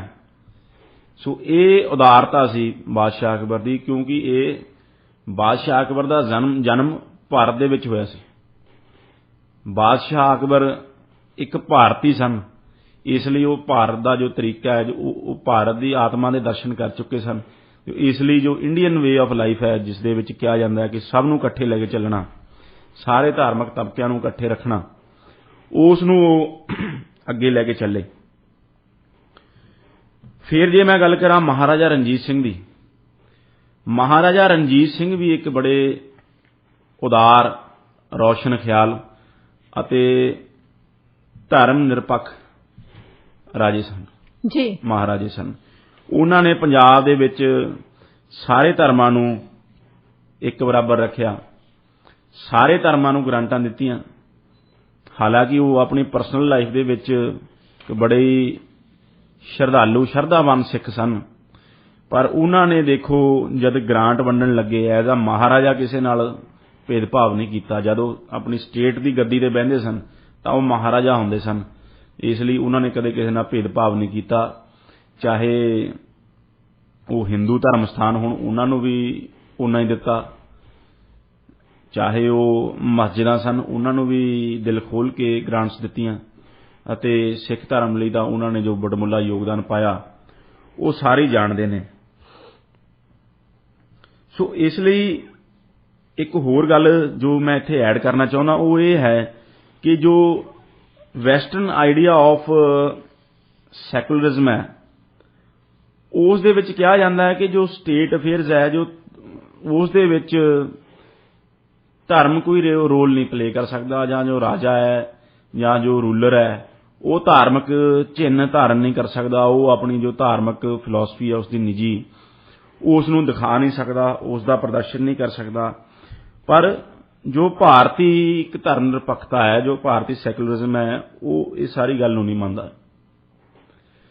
ਉਸ ਦੇ ਵਿੱਚ ਕੀ ਹੈ ਕਿ ਜਿਸ ਤਰ੍ਹਾਂ ਤੁਸੀਂ ਸਮਰਾਟ ਅਸ਼ੋਕ ਦੇਖੋ, ਉਹਨਾਂ ਨੇ ਬਹੁਤ ਧਰਮ ਅਪਣਾਇਆ ਅਤੇ ਬਹੁਤ ਧਰਮ ਨੂੰ ਪ੍ਰਫੁੱਲਿਤ ਕਰਨ ਲਈ ਬੜੇ ਹੀਲੇ ਕੀਤੇ, ਬੜਾ ਉਸ ਦੇ ਵਿੱਚ ਰਿਸੋਰਸ ਸਪੈਂਡ ਕੀਤੇ।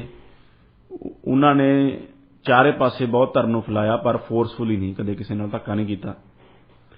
ਸੋ ਇਸ ਲਈ ਰਾਜਾ ਹੁੰਦਿਆਂ ਉਹਨਾਂ ਨੇ ਸਾਰਿਆਂ ਨੂੰ ਇੱਕ ਬਰਾਬਰਤਾ ਰੱਖਿਆ, ਪਰ ਨਾਲ ਦੀ ਨਾਲ ਜੋ ਆਪਣਾ ਉਹਨਾਂ ਦਾ ਨਿੱਜੀ ਧਰਮ ਸੀ, ਬਹੁਤ ਧਰਮ, ਉਸ ਨੂੰ ਉਹਨਾਂ ਨੇ ਛੱਡਿਆ ਨਹੀਂ ਤੇ ਉਸ ਦੇ ਲਈ ਵੀ ਉਹਨਾਂ ਨੇ ਬੜਾ ਕੁਝ ਕੀਤਾ। ਉਸੇ ਤਰ੍ਹਾਂ ਦੇਖੋ, ਮੈਂ ਬਾਦਸ਼ਾਹ ਅਕਬਰ ਦੀ ਗੱਲ ਕੀਤੀ, ਉਹਨਾਂ ਨੇ ਵੀ ਦੀਨ ਇਲਾਹੀ ਜੋ ਇੱਕ ਧਰਮ ਆਪਣਾ ਨਿੱਜੀ ਧਰਮ ਹੈ, ਉਹ ਸਾਰਿਆਂ ਨੂੰ ਦੱਸਿਆ ਕਿ ਹਾਂ ਮੈਂ ਦੀਨ ਇਲਾਹੀ ਨੂੰ ਫੋਲੋ ਕਰਦਾ। ਸੋ ਇਹ ਉਹਨਾਂ ਨੇ ਨਹੀਂ ਕਿਹਾ ਕਿ ਅਸੀਂ ਐਂਟੀ ਰਿਲੀਜਨ ਆ, ਜਾਂ ਅਸੀਂ ਰਿਲੀਜਨ ਨੂੰ ਫੋਲੋ ਨਹੀਂ ਕਰਨਾ, ਜਾਂ ਅਸੀਂ ਰਿਲੀਜਨ ਨੂੰ ਅਟੈਕ ਨਹੀਂ ਕਰਨਾ। ਇਸੇ ਤਰ੍ਹਾਂ ਤੇ ਜੇ ਤੁਸੀਂ ਮਹਾਰਾਜਾ ਰਣਜੀਤ ਸਿੰਘ ਦੀ ਗੱਲ ਕਰੋ, ਮਹਾਰਾਜਾ ਰਣਜੀਤ ਸਿੰਘ ਇੱਕ ਬੜੇ ਸ਼ਰਧਾਲੂ ਸਿੱਖ ਸਨ। ਉਹਨਾਂ ਨੇ ਆਪਣਾ ਸਿੱਖੀ ਸਰੂਪ ਧਾਰਨ ਕੀਤਾ ਹੋਇਆ ਸੀ। ਸੋ ਇਸ ਲਈ ਸਿੱਖੀ ਸਰੂਪ ਧਾਰਨ ਕਰਨ ਲਈ ਉਹਨਾਂ ਨੂੰ ਇਹ ਤਾਂ ਨਹੀਂ ਕਿਹਾ ਜਾ ਸਕਦਾ ਕਿ ਉਹ ਸੈਕੂਲਰ ਨਹੀਂ ਰਹੇ, ਜਾਂ ਉਹ ਕਮਿਊਨਲ ਹੋ ਗਏ ਨੇ, ਜਾਂ ਉਹ ਸਿਰਫ ਸਿੱਖਾਂ ਦੇ ਮਹਾਰਾਜੇ ਨੇ। ਨਹੀਂ, ਉਹ ਉਹਨਾਂ ਦਾ ਇੱਕ ਪਰਸਨਲ ਬਿਲੀਫ ਹੈ। ਉਹ ਆਪਣੀ ਪਰਸਨਲ ਲਾਈਫ ਦੇ ਵਿੱਚ ਇੱਕ ਸਿੱਖ ਨੇ ਤੇ ਧਾਰਮਿਕ ਚਿੰਨ੍ਹਾਂ ਨੂੰ ਧਾਰਨ ਕਰਦੇ ਨੇ, ਦਸਤਾਰ ਬੰਨ੍ਹਦੇ ਨੇ, ਦਾੜਾ ਪ੍ਰਕਾਸ਼ ਕਰਦੇ ਨੇ, ਸ਼ਸਤਰਧਾਰੀ ਨੇ, ਜੋ ਸਿੱਖ ਰਹੁ ਰੀਤਾਂ ਨੇ ਉਹਨਾਂ ਨੂੰ ਮੰਨਦੇ ਨੇ। ਪਰ ਇਸ ਦਾ ਮਤਲਬ ਇਹ ਤਾਂ ਨਹੀਂ ਵੀ ਕਿ ਉਹ ਕਮਿਊਨਲ ਹੋ ਗਏ। ਤੇ ਨਾਲ ਦੀ ਨਾਲ ਦੇਖੋ ਕਿ ਬਾਕੀ ਸਾਰੇ ਧਰਮਾਂ ਨੂੰ ਵੀ ਉਹ ਕਿਸ ਤਰ੍ਹਾਂ ਨਾਲ ਲੈ ਕੇ ਚੱਲਦੇ ਨੇ। ਇਸੇ ਤਰ੍ਹਾਂ ਮਹਾਰਾਜਾ ਰਣਜੀਤ ਸਿੰਘ ਦਾ ਮੈਂ ਇੱਕ ਜ਼ਰੂਰ ਕਿੱਸਾ ਇੱਥੇ ਦੱਸਣਾ ਚਾਹਾਂਗਾ। ਜੀ ਜ਼ਰੂਰ। ਕਿ ਇੱਕ ਵਾਰ ਜਿਸ ਤਰ੍ਹਾਂ ਅਸੀਂ ਅੱਜ ਕੱਲ੍ਹ ਦੇ ਯੁੱਗ ਦੇ ਵਿੱਚ ਦੇਖ ਰਹੇ ਹਾਂ ਸੁਖਜੀਤ ਜੀ, ਕਿ ਇੱਕ ਧਰਮ ਵਿਸ਼ੇਸ਼ ਦੇ ਪ੍ਰਤੀ, ਇਸਲਾਮ ਧਰਮ ਦੇ ਪ੍ਰਤੀ ਕਾਫੀ ਇੱਕ ਹੇਟਰਡ ਫੈਲਦੀ ਜਾ ਰਹੀ ਹੈ। ਇਸ ਨੂੰ ਇਸਲਾਮੋਫੋਬੀਆ ਵੀ ਕਿਹਾ ਜਾਂਦਾ ਹੈ। ਹਾਂਜੀ।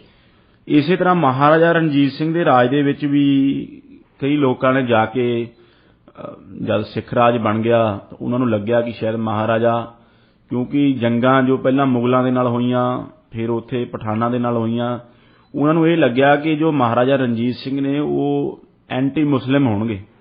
ਉਹਨਾਂ ਨੂੰ ਜਾ ਕੇ ਸ਼ਿਕਾਇਤ ਲਾਈ ਕਿ ਮਹਾਰਾਜਾ ਸਾਹਿਬ, ਜੇ ਇਹ ਜੋ ਮੁਸਲਮਾਨ ਮੌਲਵੀ ਮਸਜਿਦਾਂ ਦੇ ਉੱਤੇ ਚੜ੍ਹ ਕੇ ਅਜ਼ਾਨ ਪੜ੍ਹਦੇ ਨੇ, ਇਹਦੇ ਨਾਲ ਸਾਨੂੰ ਬੜੀ ਡਿਸਟਰਬੈਂਸ ਹੁੰਦੀ ਹੈ। ਸੋ ਇਹ ਜੋ ਅਜ਼ਾਨ ਹੈ ਇਹ ਬੰਦ ਕਰਾਈ ਜਾਵੇ। ਮਹਾਰਾਜਾ ਰਣਜੀਤ ਸਿੰਘ ਨੇ ਕਾਫੀ ਸਮਾਂ ਉਹਨਾਂ ਦੀ ਗੱਲ ਸੁਣੀ ਤੇ ਉਹਨਾਂ ਨੇ ਮੌਲਵੀ ਨੂੰ ਸੱਦ ਲਿਆ। ਮੌਲਵੀ ਨੂੰ ਸੱਦ ਕੇ ਪੁੱਛਿਆ ਕਿ ਭਾਈ ਮੌਲਵੀ ਜੀ, ਤੁਸੀਂ ਅਜ਼ਾਨ ਕਿਉਂ ਦਿੰਦੇ ਹੋ ਮਸਜਿਦ ਦੇ ਉੱਤੇ ਚੜ੍ਹ ਕੇ? ਉਹ ਕਹਿੰਦੇ ਜੀ ਮਹਾਰਾਜਾ ਸਾਹਿਬ, ਅਜ਼ਾਨ ਦੇਣਾ ਤਾਂ ਇੰਨਾ ਹੀ ਮਤਲਬ ਹੈ ਕਿ ਅਸੀਂ ਜੋ ਰੱਬ ਦੇ ਬੰਦੇ ਨੇ ਉਹਨਾਂ ਨੂੰ ਯਾਦ ਕਰਾਉਂਦੇ ਹਾਂ ਕਿ ਤੁਹਾਡੇ ਇਬਾਦਤ ਦਾ ਵਕਤ ਆ ਗਿਆ ਤੇ ਤੁਸੀਂ ਰੱਬ ਦੀ ਬੰਦਗੀ ਕਰੋ। ਮਹਾਰਾਜਾ ਰਣਜੀਤ ਸਿੰਘ ਨੇ ਕਿਹਾ ਕਿ ਇਹ ਤਾਂ ਬਿਲਕੁਲ ਜਾਇਜ਼ ਗੱਲ ਹੈ। ਜੇ ਕੋਈ ਆਪਣੇ ਰੱਬ ਦੀ ਬੰਦਗੀ ਕਰਨ ਕਿਸੇ ਨੂੰ ਕਹਿ ਰਿਹਾ ਤੇ ਉਸ ਦੇ ਵਿੱਚ ਗਲਤ ਕੀ ਹੈ? ਤਾਂ ਮਹਾਰਾਜਾ ਰਣਜੀਤ ਸਿੰਘ ਨੇ ਉਹਨਾਂ ਸ਼ਿਕਾਇਤਕਰਤਾਵਾਂ ਨੂੰ ਬੁਲਾਇਆ ਤੇ ਉਹਨਾਂ ਨੂੰ ਕਿਹਾ ਕਿ ਮੈਂ ਅਜ਼ਾਨ ਮਸਜਿਦਾਂ ਤੋਂ ਬੰਦ ਕਰਵਾ ਦਿੰਦਾ। ਉਹ ਬੜੇ ਖੁਸ਼ ਹੋਏ। ਪਰ ਅਜ਼ਾਨ ਮੈਂ ਬੰਦ ਤਾਂ ਕਰਵਾ ਦਿੰਦਾ, ਪਰ ਜਿੱਥੇ ਜਿੱਥੇ ਤੱਕ ਕਿ ਮੌਲਵੀ ਦੀ ਆਵਾਜ਼ ਜਾਂਦੀ ਹੈ ਤੇ ਲੋਕ ਉੱਠ ਕੇ ਇਬਾਦਤ ਕਰਦੇ ਨੇ, ਤੈਨੂੰ ਉਹ ਕੱਲੇ ਕੱਲੇ ਘਰ ਦਾ ਕੁੰਡਾ ਖੜਕਾ ਕੇ ਉਹਨਾਂ ਲੋਕਾਂ ਨੂੰ ਕਹਿਣਾ ਪਊਗਾ ਕਿ ਨਮਾਜ਼ ਦਾ ਟਾਈਮ ਹੋ ਗਿਆ, ਇਬਾਦਤ ਦਾ, ਉੱਠੋ ਤੇ ਇਬਾਦਤ ਕਰੋ।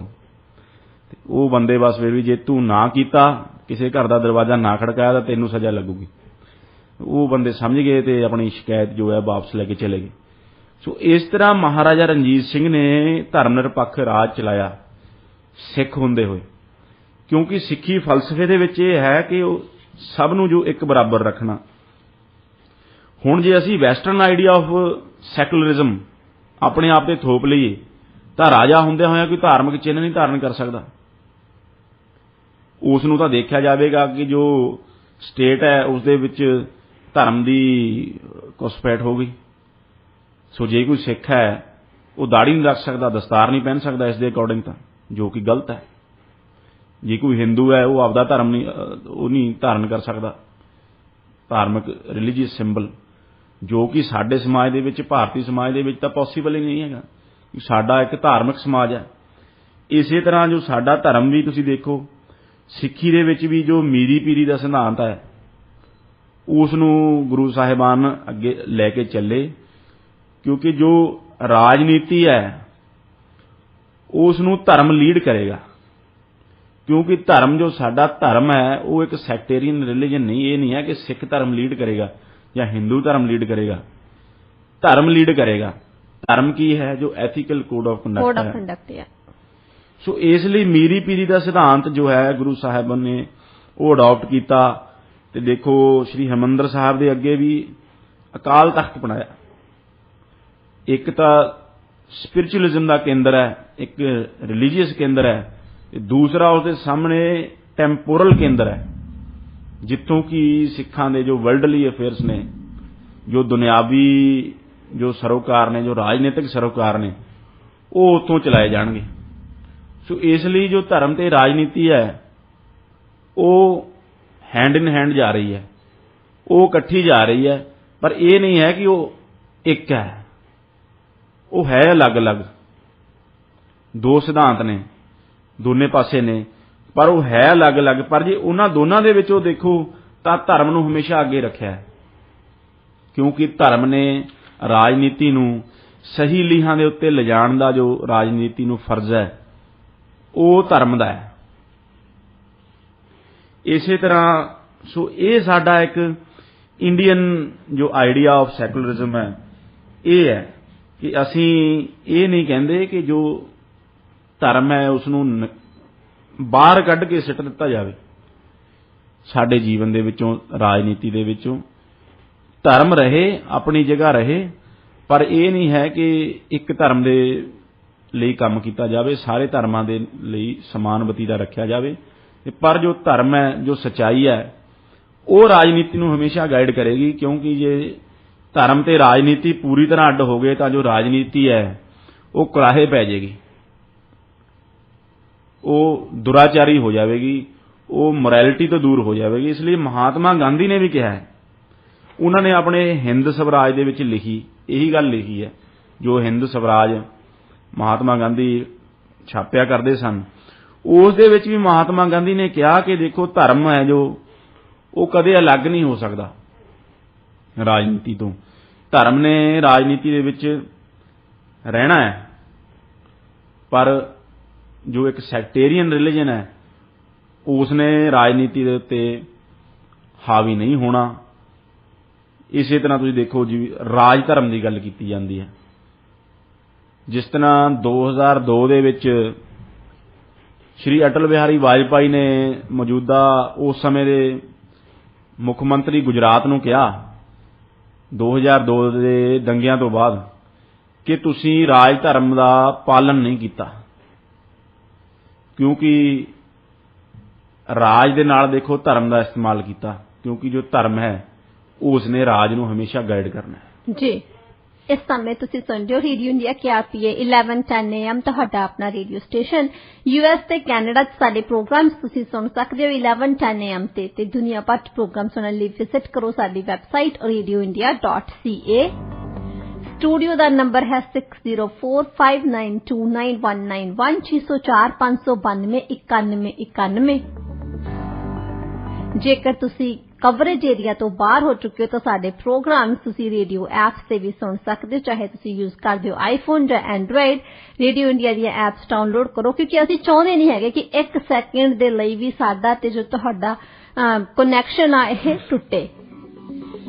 ਡੇਲੀ ਨਿਊਜ਼ ਅਪਡੇਟ ਦੇ ਲਈ ਸਾਨੂੰ ਸਾਡੇ ਸੋਸ਼ਲ ਮੀਡੀਆ ਹੈਂਡਲਸ ਤੇ ਫੋਲੋ ਜ਼ਰੂਰ ਕਰੋ। ਸਾਡਾ ਫੇਸਬੁੱਕ ਪੇਜ ਹੈ ਰੇਡੀਓ ਇੰਡੀਆ ਦੇ ਨਾਂ ਹੈ, ਟਵਿੱਟਰ ਹੈਂਡਲ ਹੈ @radioindia1110 ਤੇ ਇੰਸਟਾਗ੍ਰਾਮ ਹੈ ਰੇਡੀਓ ਇੰਡੀਆ 1110। ਅੱਜ ਦੇ ਪ੍ਰੋਗਰਾਮ ਦੇ ਵਿੱਚ ਅਸੀਂ ਗੱਲਬਾਤ ਕਰ ਰਹੇ ਹਾਂ ਸੈਕੂਲਰਿਜ਼ਮ ਤੇ ਪ੍ਰੋਗਰਾਮ 'ਚ ਮੇਰਾ ਸਾਥ ਦੇ ਰਹੇ ਨੇ ਰੇਡੀਓ ਇੰਡੀਆ ਦੇ director of research barrister Lovleen Singh Gill. Lovleen ਜੀ, ਪ੍ਰੋਗਰਾਮ 'ਚ ਹੁਣ ਗੱਲਬਾਤ ਦਾ ਸਿਲਸਿਲਾ ਅੱਗੇ ਵਧਾਉਂਦੇ ਆ ਤਾਂ ਮੇਰਾ ਅਗਲਾ ਸਵਾਲ ਇਹ ਹੈ ਕਿ ਭਾਰਤ ਦਾ ਸੰਵਿਧਾਨ ਸੈਕੂਲਰਿਜ਼ਮ ਬਾਰੇ ਕੀ ਸੋਚਦਾ ਹੈ? ਜੀ ਸੁਖਜੀਤ, ਜਿਸ ਤਰ੍ਹਾਂ ਅਸੀਂ ਗੱਲ ਕਰ ਰਹੇ ਸੀ ਕਿ ਜੋ ਸੈਕੂਲਰਿਜ਼ਮ ਦਾ ਵਿਚਾਰ ਹੈ ਉਹ ਕੋਈ ਨਵਾਂ ਵਿਚਾਰ ਨਹੀਂ ਭਾਰਤ ਦੇ ਵਿੱਚ, ਉਹ ਸਮਰਾਟ ਅਸ਼ੋਕ ਤੇ ਉਸ ਤੋਂ ਵੀ ਪਹਿਲਾਂ ਦਾ ਭਾਰਤ ਦੇ ਵਿੱਚ ਚੱਲਿਆ ਆਉਂਦਾ ਹੈ, ਜਿਸ ਨੂੰ ਅੱਗੇ ਫਿਰ ਸ਼ਹਿਨਸ਼ਾਹ ਅਕਬਰ ਤੇ ਮਹਾਰਾਜਾ ਰਣਜੀਤ ਸਿੰਘ ਵਰਗੇ ਮਹਾਨ ਰਾਜਿਆਂ ਨੇ, ਮਹਾਰਾਜਿਆਂ ਨੇ ਉਸ ਨੂੰ ਅੱਗੇ ਵਧਾਇਆ। ਜੇ ਅਸੀਂ ਭਾਰਤ ਦੇ ਸੰਵਿਧਾਨ ਦੀ ਗੱਲ ਕਰੀਏ, ਮੈਂ ਮਹਾਤਮਾ ਗਾਂਧੀ ਦਾ ਜਿਸ ਤਰ੍ਹਾਂ ਜ਼ਿਕਰ ਕਰ ਰਿਹਾ ਸੀ, ਇਹ ਮਹਾਤਮਾ ਗਾਂਧੀ ਨੇ ਆਪਣੀ ਪੋਲਿਟਿਕਸ ਦੇ ਵਿੱਚ ਜੋ ਰਿਲੀਜੀਅਸ ਸਿੰਬਲਿਜ਼ਮ ਹੈ ਉਸ ਦਾ ਭਰਪੂਰ ਇਸਤੇਮਾਲ ਕੀਤਾ। रघुपति राघव राजा राम पतित पावन सीताराम जी। ईश्वर अल्लाह तेरो नाम सबको सन्मति दे भगवान। सो ਉਹਨਾਂ ਨੇ ਜਾਂ ਫਿਰ ਵੈਸ਼ਨਵ ਜਨ ਤੋਂ ਤੈਨੀ ਕਹੀਏ ਜੇ ਜੋ ਪੀਰ ਪਰਾਈ ਜਾਣੇ ਰੇ, ਉਹਨਾਂ ਨੇ ਧਾਰਮਿਕ ਸਿੰਬਲਿਜ਼ਮ ਦਾ, ਹਿੰਦੂ ਸਿੰਬਲਿਜ਼ਮ ਦਾ ਆਪਣੇ ਰਾਜਨੀਤਿਕ ਜੀਵਨ ਦੇ ਵਿੱਚ ਭਰਪੂਰ ਇਸਤੇਮਾਲ ਕੀਤਾ। ਉਹ ਭਗਵਦ ਗੀਤਾ ਨੂੰ ਵੀ ਹੱਥ ਵਿੱਚ ਰੱਖਿਆ ਕਰਦੇ ਸਨ। ਇਸ ਲਈ ਜੋ ਅਸੀਂ ਪਰ ਜਦ ਮਾਈਨੋਰਟੀਜ਼ ਦਾ ਕੁਐਸਚਨ ਆਇਆ ਜਾਂ ਦੂਸਰੇ ਧਰਮਾਂ ਦਾ ਸਵਾਲ ਆਇਆ ਤਾਂ ਮਹਾਤਮਾ ਗਾਂਧੀ ਬੜੇ ਸੋਲਿਡ ਤਰੀਕੇ ਦੇ ਨਾਲ ਉਹਨਾਂ ਨਾਲ ਖੜੇ। ਹਿੰਦੂਆਂ ਤੇ ਮੁਸਲਮਾਨਾਂ ਦੇ ਵਿੱਚ ਏਕਾ ਕਰਵਾਉਣ ਦਾ ਵੀ ਸਿਹਰਾ ਮਹਾਤਮਾ ਗਾਂਧੀ ਦੇ ਸਿਰ ਜਾਂਦਾ ਹੈ ਜਦ ਉਹਨਾਂ ਨੇ ਖਿਲਾਫਤ ਮੂਵਮੈਂਟ ਦਾ ਸਮਰਥਨ ਕੀਤਾ ਕਾਂਗਰਸ ਨੇ। ਉਸ ਖਿਲਾਫਤ ਮੂਵਮੈਂਟ ਦੇ ਸਮਰਥਨ ਦੇ ਕਾਰਨ ਜੰਗੇ ਆਜ਼ਾਦੀ ਦੇ ਵਿੱਚ, ਆਜ਼ਾਦੀ ਦੀ ਲੜਾਈ ਦੇ ਵਿੱਚ ਜੋ ਹਿੰਦੂ ਤੇ ਮੁਸਲਮਾਨ ਨੇ ਉਹ ਇਕੱਠੇ ਹੋ ਕੇ ਸਾਮਰਾਜੀ ਹਕੂਮਤ, ਬ੍ਰਿਟਿਸ਼ ਸਾਮਰਾਜੀ ਦੀ ਹਕੂਮਤ ਦੇ ਖਿਲਾਫ ਲੜਨ ਲੱਗੇ। ਪਰ ਆਪਣੀ ਨਿੱਜੀ ਜ਼ਿੰਦਗੀ ਦੇ ਵਿੱਚ ਦੇਖੋ ਕਿ ਉਹ ਹਿੰਦੂ ਧਰਮ ਦੀਆਂ ਮਾਨਤਾਵਾਂ ਨੇ ਜੋ ਉਹਨਾਂ ਨੂੰ ਪੂਰੀ ਤਰ੍ਹਾਂ ਮੰਨਦੇ ਸੀ। ਉਹ ਭਜਨ ਗਾਇਆ ਕਰਦੇ ਸਨ ਪਬਲਿਕ ਮੀਟਿੰਗਸ ਦੇ ਵਿੱਚ, ਉਹਨਾਂ ਦੇ ਜੋ ਫਾਲੋਅਰਸ ਨੇ ਉਹ ਵੀ ਗਾਇਆ ਕਰਦੇ ਸਨ। ਸੋ ਇਹ ਸਾਰੀਆਂ ਚੀਜ਼ਾਂ ਉਹਨਾਂ ਨੂੰ ਇੱਕ ਫਿਰਕੂ ਇਨਸਾਨ ਜਾਂ ਇੱਕ ਕਮਿਊਨਲ ਇਨਸਾਨ ਨਹੀਂ ਬਣਾ ਦਿੰਦੀਆਂ, ਕਿਉਂਕਿ ਜੋ ਸਾਡਾ ਸੈਕੂਲਰਿਜ਼ਮ ਹੈ, ਜੋ ਇੰਡੀਅਨ ਸੈਕੂਲਰਿਜ਼ਮ ਹੈ, ਉਹ ਇਹ ਨਹੀਂ ਕਹਿੰਦਾ ਕਿ ਤੁਸੀਂ ਧਾਰਮਿਕ ਚਿੰਨ੍ਹਾਂ ਤੋਂ, ਧਾਰਮਿਕ ਰਹੁ ਰੀਤਾਂ ਤੋਂ ਦੂਰੀ ਬਣਾ ਲਓ। ਸੋ ਉਸੇ ਫਿਲਾਸਫੀ ਨੂੰ ਜੋ ਅੱਗੇ ਤੋਰਿਆ ਉਹ ਭਾਰਤ ਦੇ ਸੰਵਿਧਾਨ ਨੇ ਤੋਰਿਆ। ਭਾਰਤ ਦੇ ਸੰਵਿਧਾਨ ਦੇ ਪ੍ਰੀਐਂਬਲ ਦੇ ਵਿੱਚ ਸੈਕੂਲਰਿਜ਼ਮ ਦਾ ਸ਼ਬਦ ਸਾਨੂੰ ਲਿਖਿਆ ਮਿਲਦਾ ਹੈ, secularism and socialism. So secularism ਦਾ ਸ਼ਬਦ ਭਾਰਤ ਦੇ ਸੰਵਿਧਾਨ ਦੇ ਵਿੱਚ ਲਿਖਿਆ ਮਿਲਦਾ ਹੈ ਤੇ ਜੋ ਉਹ ਇੱਕ ਬੜਾ ਹੀ ਫਾਊਂਡਿੰਗ ਪ੍ਰਿੰਸੀਪਲ ਹੈ, ਬੜਾ ਹੀ ਇੱਕ ਬੇਸਿਕ ਪ੍ਰਿੰਸੀਪਲ ਹੈ ਸੈਕੂਲਰਿਜ਼ਮ, ਜਿਸ ਦੇ ਉੱਤੇ ਭਾਰਤ ਦਾ ਸੰਵਿਧਾਨ ਖੜਾ ਹੈ। ਫਿਰ ਅੱਗੇ ਚੱਲ ਕੇ ਤੁਸੀਂ ਦੇਖੋ ਜੋ ਧਾਰਮਿਕ ਆਜ਼ਾਦੀ ਹੈ ਤੇ ਰਾਈਟ ਟੂ ਇਕੁਐਲਿਟੀ ਹੈ। ਪਹਿਲਾਂ ਤਾਂ ਰਾਈਟ ਟੂ ਇਕੁਐਲਿਟੀ ਦਾ ਜੋ ਹੈ ਉਸ ਦੇ ਵਿੱਚ ਆਰਟੀਕਲ ਹੈ ਰਾਈਟ ਟੂ ਇਕੁਐਲਿਟੀ ਦਾ, ਉਸ ਦੇ ਵਿੱਚ ਕਿਹਾ ਗਿਆ ਹੈ ਕਿ ਜੋ ਸਟੇਟ ਹੈ ਉਹ ਨਸਲ, ਜੈਂਡਰ, ਧਰਮ, ਪਲੇਸ ਆਫ ਬਰਥ ਤੇ ਹੋਰ ਮਾਪਦੰਡਾਂ ਦੇ ਉੱਤੇ ਕਿਸੇ ਨਾਲ ਭੇਦਭਾਵ ਨਹੀਂ ਕਰੇਗੀ। ਉਸ ਦੇ ਵਿੱਚ ਧਰਮ ਇਹ ਲਿਖਿਆ ਗਿਆ ਹੈ ਕਿ ਧਰਮ ਦੇ ਆਧਾਰ ਦੇ ਉੱਤੇ ਭਾਰਤ ਦੇ ਵਿੱਚ ਕਿਸੇ ਨਾਲ ਭੇਦਭਾਵ ਨਹੀਂ ਹੋਵੇਗਾ। ਸੋ ਇਹੀ ਹੈ ਜੋ ਸਾਡਾ ਕਨਸੈਪਟ ਆਫ ਸੈਕੂਲਰਿਜ਼ਮ ਹੈ, ਜਿਸ ਦੀ ਗੱਲ ਅਸੀਂ ਕਰਦੇ ਆ ਰਹੇ ਹਾਂ, ਹਜ਼ਾਰਾਂ ਸਾਲਾਂ ਤੋਂ ਕਰਦੇ ਆ ਰਹੇ ਹਾਂ ਕਿ ਧਰਮ ਦੇ ਆਧਾਰ ਤੇ ਕਿਸੇ ਨਾਲ ਭੇਦਭਾਵ ਨਹੀਂ ਹੋਵੇਗਾ। ਉਹ ਭਾਰਤ ਦਾ ਸੰਵਿਧਾਨ ਇਹ ਗੱਲ ਦੱਸਦਾ ਹੈ। ਫਿਰ ਅੱਗੇ ਚੱਲ ਕੇ ਭਾਰਤ ਦਾ ਸੰਵਿਧਾਨ ਸਾਰੇ ਧਾਰਮਿਕ ਤਬਕਿਆਂ ਨੂੰ right to freedom of religion ਦਿੰਦਾ ਹੈ। ਆਪਣੇ ਧਰਮ ਦਾ ਪ੍ਰਚਾਰ ਪ੍ਰਸਾਰ ਕਰਨਾ, ਆਪਣੇ ਧਰਮ ਦੀਆਂ ਜੋ ਰਹੁ ਰੀਤਾਂ ਨੇ ਉਹਨਾਂ ਦੀ ਪਾਲਣਾ ਕਰਨੀ ਤੇ ਇੱਕ ਆਜ਼ਾਦ ਤਰੀਕੇ ਨਾਲ ਆਪਣੇ ਧਰਮ ਨੂੰ ਫੋਲੋ ਕਰਦੇ ਹੋਏ ਜ਼ਿੰਦਗੀ ਜਿਉਣੀ, ਰਿਲੀਜੀਅਸ ਐਜੂਕੇਸ਼ਨ ਲਈ ਇੰਸਟੀਟਿਊਸ਼ਨ ਬਣਾਉਣੇ, ਉਹ ਸਭ ਦੀ ਆਜ਼ਾਦੀ ਜੋ ਭਾਰਤ ਦਾ ਸੰਵਿਧਾਨ ਹੈ ਉਹ ਦਿੰਦਾ ਹੈ। ਇਹੀ ਸਾਡਾ ਸੈਕੂਲਰਿਜ਼ਮ ਹੈ। ਪਰ ਭਾਰਤ ਦਾ ਸੰਵਿਧਾਨ ਇਹ ਨਹੀਂ ਕਹਿੰਦਾ ਕਿ ਤੁਸੀਂ ਆਪਣੇ ਧਾਰਮਿਕ ਚਿੰਨ੍ਹ ਨਹੀਂ ਪਹਿਨ ਸਕਦੇ, ਬਲਕਿ ਭਾਰਤ ਦਾ ਸੰਵਿਧਾਨ ਨੇ ਸਿੱਖਾਂ ਦੇ ਲਈ ਇੱਕ ਅਲੱਗ ਪ੍ਰੋਵੀਜ਼ਨ ਉਸ ਦੇ ਵਿੱਚ ਬਣਾਈ ਕਿ Sikh can wear a kirpan and carry a kirpan. So ਅਸੀਂ ਕਦੇ ਵੀ ਰਿਲੀਜੀਅਸ ਸਿੰਬਲਿਜ਼ਮ ਦੇ ਕਿਸੇ ਦੀ ਜੋ ਪਰਸਨਲ ਰਿਲੀਜੀਅਸ ਲਿਬਰਟੀ ਹੈ ਉਸ ਦੇ ਖਿਲਾਫ ਨਹੀਂ ਰਹੇ। ਹੁਣ ਜੋ ਕਿਰਪਾਨ ਪਹਿਨਣਾ ਉਹ ਸਿੱਖਾਂ ਦਾ ਧਾਰਮਿਕ ਚਿੰਨ੍ਹ ਹੈ ਤੇ ਉਹ ਬੜਾ ਜ਼ਰੂਰੀ ਹੈ ਜੀ ਸਿੱਖੀ ਦੇ ਵਿੱਚ। ਇਸ ਲਈ ਕਿਸੇ ਨੇ ਇਹ ਨਹੀਂ ਕਿਹਾ ਹੈਗਾ, ਜਿਸ ਤਰ੍ਹਾਂ ਤੁਸੀਂ ਦੇਖੋ ਕਿ ਫਰਾਂਸ ਦੇ ਵਿੱਚ ਹੈ ਜਾਂ ਕਿਊਬੈਕ ਦੇ ਵਿੱਚ ਹੈ।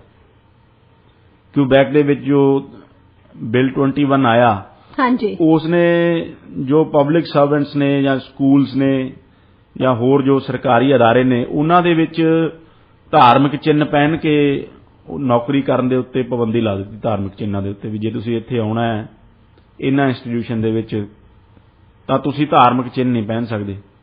ਜਿਸ ਦੇ ਵਿੱਚ ਉਹਨਾਂ ਨੇ ਜੋ ਦਸਤਾਰ ਹੈ ਉਸ ਨੂੰ ਵੀ ਧਾਰਮਿਕ ਚਿੰਨ੍ਹ ਮੰਨਿਆ। ਹਾਂਜੀ। ਜੇ ਕੋਈ ਗਲ ਦੇ ਵਿੱਚ ਕ੍ਰਾਸ ਪਾਉਂਦਾ ਹੈ ਉਹਨੂੰ ਵੀ ਧਾਰਮਿਕ ਚਿੰਨ੍ਹ ਮੰਨਿਆ ਤੇ ਹਿਜਾਬ ਨੂੰ ਧਾਰਮਿਕ ਚਿੰਨ੍ਹ ਮੰਨਿਆ। ਸੋ ਉਹ ਕਹਿੰਦੇ ਆ ਕਿ ਜੇ ਆਉਣਾ ਸਾਡੇ ਕੋਲ ਉਹ ਉਤਾਰ ਕੇ ਆਓ, ਪਰ ਜੋ ਸਿੱਖ ਹੈ ਉਸ ਦੇ ਲਈ ਤਾਂ ਇਹ ਜੋ ਦਸਤਾਰ ਹੈ ਉਹ ਸਿਰਫ ਇੱਕ ਧਾਰਮਿਕ ਸਿੰਬਲ ਨਹੀਂ। ਦਸਤਾਰ ਦੇ ਵਿੱਚ ਤਾਂ ਉਹ ਦਸਤਾਰ ਦੇ ਬਿਨਾਂ ਤਾਂ ਉਸ ਦਾ ਗੁਜ਼ਾਰਾ ਹੀ ਨਹੀਂ ਜੀ। ਉਹ ਤਾਂ ਇੱਕ very basic to his beliefs ਹੈ ਕਿ ਜਿਸ ਦੇ ਬਿਨਾਂ ਤਾਂ ਉਹ ਡਿੰਗ ਨਹੀਂ ਪੜ ਸਕਦਾ ਦਸਤਾਰ ਦੇ ਬਿਨਾਂ। ਸੋ ਇਹ ਕਿਸ ਤਰ੍ਹਾਂ ਦਾ ਸੈਕੂਲਰਿਜ਼ਮ ਹੈ ਜੋ ਇੱਕ ਬੇਸਿਕ ਤੁਹਾਡੀ ਆਜ਼ਾਦੀ ਹੈ ਉਸ ਨੂੰ ਵੀ ਖੋਹਣ ਦੇ ਉੱਤੇ ਤੁਲ ਜਾਵੇ। ਪਰ ਦੇਖੋ ਭਾਰਤ ਦੇ ਵਿੱਚ, ਭਾਰਤ ਦੇ ਸੰਵਿਧਾਨ ਦੇ ਵਿੱਚ ਇਹ ਆਜ਼ਾਦੀ ਦਿੱਤੀ ਗਈ ਹੈ ਕਿ Sikh can wear a kirpan and carry a kirpan.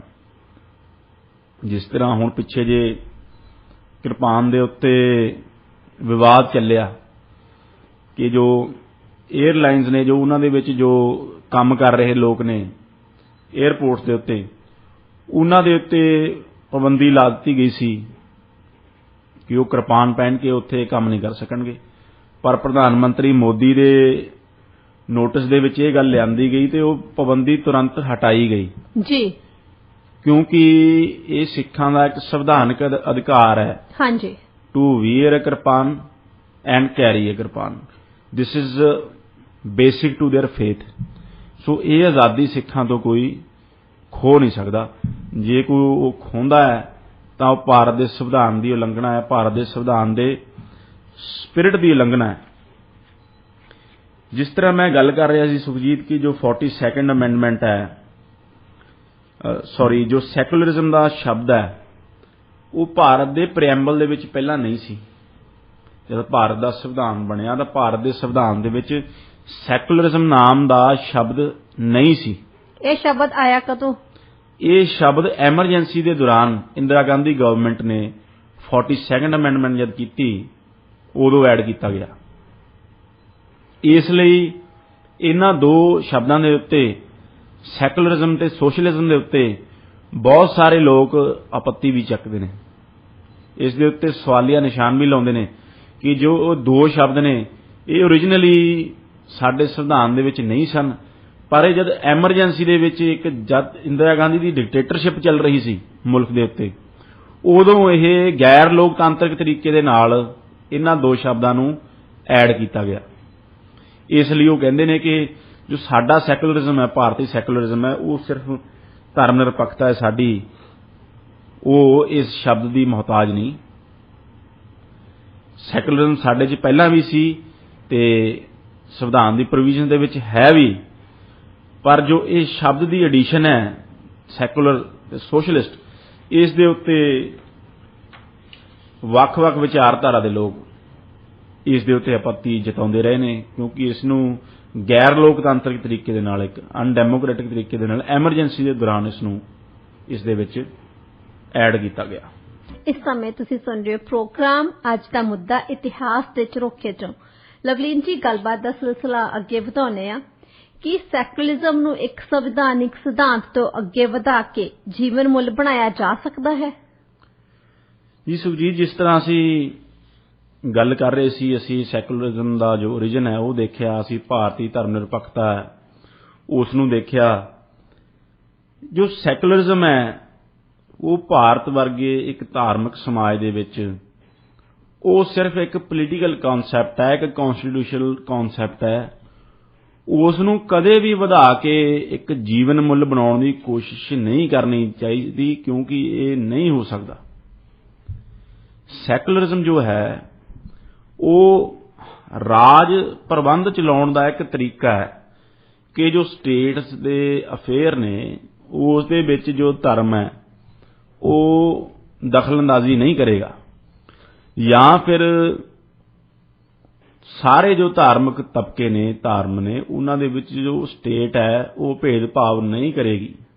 So secularism ਦਾ ਇੰਨਾ ਹੀ ਮੰਤਵ ਹੈ। ਜੇ ਤੁਸੀਂ ਇਸ ਨੂੰ ਵਧਾ ਕੇ ਅੱਗੇ, ਜਿਵੇਂ ਕਿ ਕੁਝ ਲੋਕ ਕੋਸ਼ਿਸ਼ ਕਰਦੇ ਨੇ ਧਰਮ ਦੇ ਖਿਲਾਫ ਜਾਣ ਦੀ, ਧਰਮ ਨੂੰ ਲੋਕਾਂ ਦੇ ਜੀਵਨ ਦੇ ਵਿੱਚੋਂ ਕੱਢਣ ਦੀ, ਧਰਮ ਦੀ ਦਿੱਤੀ ਹੋਈ ਹਰੇਕ ਚੀਜ਼ ਨੂੰ, ਧਰਮ ਦੇ ਹਰੇਕ ਸਿੰਬਲ ਨੂੰ ਅਟੈਕ ਕਰਨ ਦੀ ਸੈਕੂਲਰਿਜ਼ਮ ਦਾ ਸਹਾਰਾ ਲੈ ਕੇ ਉਹ ਪੋਸੀਬਲ ਨਹੀਂ, ਕਿਉਂਕਿ ਸੈਕੂਲਰਿਜ਼ਮ ਸਿਰਫ ਇੱਕ ਪੋਲੀਟੀਕਲ ਕਨਸੈਪਟ ਹੈ, ਕਨਸਟੀਟਿਊਸ਼ਨਲ ਕਨਸੈਪਟ ਹੈ। ਇਹ ਇੱਕ ਜੀਵਨ ਮੁੱਲ ਨਹੀਂ ਹੋ ਸਕਦਾ, ਕਿਉਂਕਿ ਬਹੁਤ ਸਾਰੇ ਲੋਕ ਨੇ, ਹਾਲਾਂਕਿ ਦੇਖੋ ਚਲੋ ਨਾਸਤਿਕ ਲੋਕ ਨੇ, ਉਹ ਕਿਸੇ ਚੀਜ਼ ਨੂੰ, ਉਹ ਧਰਮ ਦੀ ਨੂੰ ਫੋਲੋ ਨਹੀਂ ਕਰਨਾ ਚਾਹੁੰਦੇ, ਹਾਲਾਂਕਿ ਉਹਨਾਂ ਦਾ ਜੀਵਨ ਵੀ ਜੋ ਧਾਰਮਿਕ ਰਹੁ ਰੀਤਾਂ ਨੇ ਉਹਨਾਂ ਤੋਂ ਪੂਰੀ ਤਰ੍ਹਾਂ ਮੁਕਤ ਨਹੀਂ ਹੋ ਸਕਦਾ। ਹਾਂਜੀ, ਜਾਂ ਬਿਲਕੁਲ ਨਹੀਂ ਹੁੰਦਾ ਬਹੁਤਿਆਂ ਦਾ। ਜਾਂ ਕਈ ਲੋਕ ਐਗਨੋਸਟਿਕ ਨੇ, ਉਹ ਰੱਬ ਦੀ ਹੋਂਦ ਨੂੰ ਜਾਂ ਉਸ ਦੇ ਬਾਰੇ ਉਹ ਕਲੀਅਰ ਨਹੀਂ, ਉਹ ਜਾਂ ਹਾਂ ਜਾਂ ਨਾ ਦੇ ਵਿੱਚ ਨਹੀਂ ਮੰਨਦੇ। ਪਰ ਫਿਰ ਵੀ ਇੱਕ ਸਮਾਜ ਦੇ ਵਿੱਚ ਤੁਸੀਂ ਜੋ ਧਰਮ ਹੈ ਉਸ ਦੇ ਰੋਲ ਨੂੰ ਛੋਟਾ ਕਰਕੇ ਨਹੀਂ ਦੇਖ ਸਕਦੇ, ਕਿਉਂਕਿ ਤੁਸੀਂ ਕਿਸੇ ਨਾ ਕਿਸੇ ਤਰੀਕੇ ਲਈ ਦੋ ਚੀਜ਼ਾਂ ਨੇ ਜਿਨ੍ਹਾਂ ਦੇ ਵਾਸਤੇ ਤੁਹਾਨੂੰ ਧਰਮ ਦੇ ਕੋਲ ਜਾਣਾ ਹੀ ਪੈਂਦਾ ਹੈ।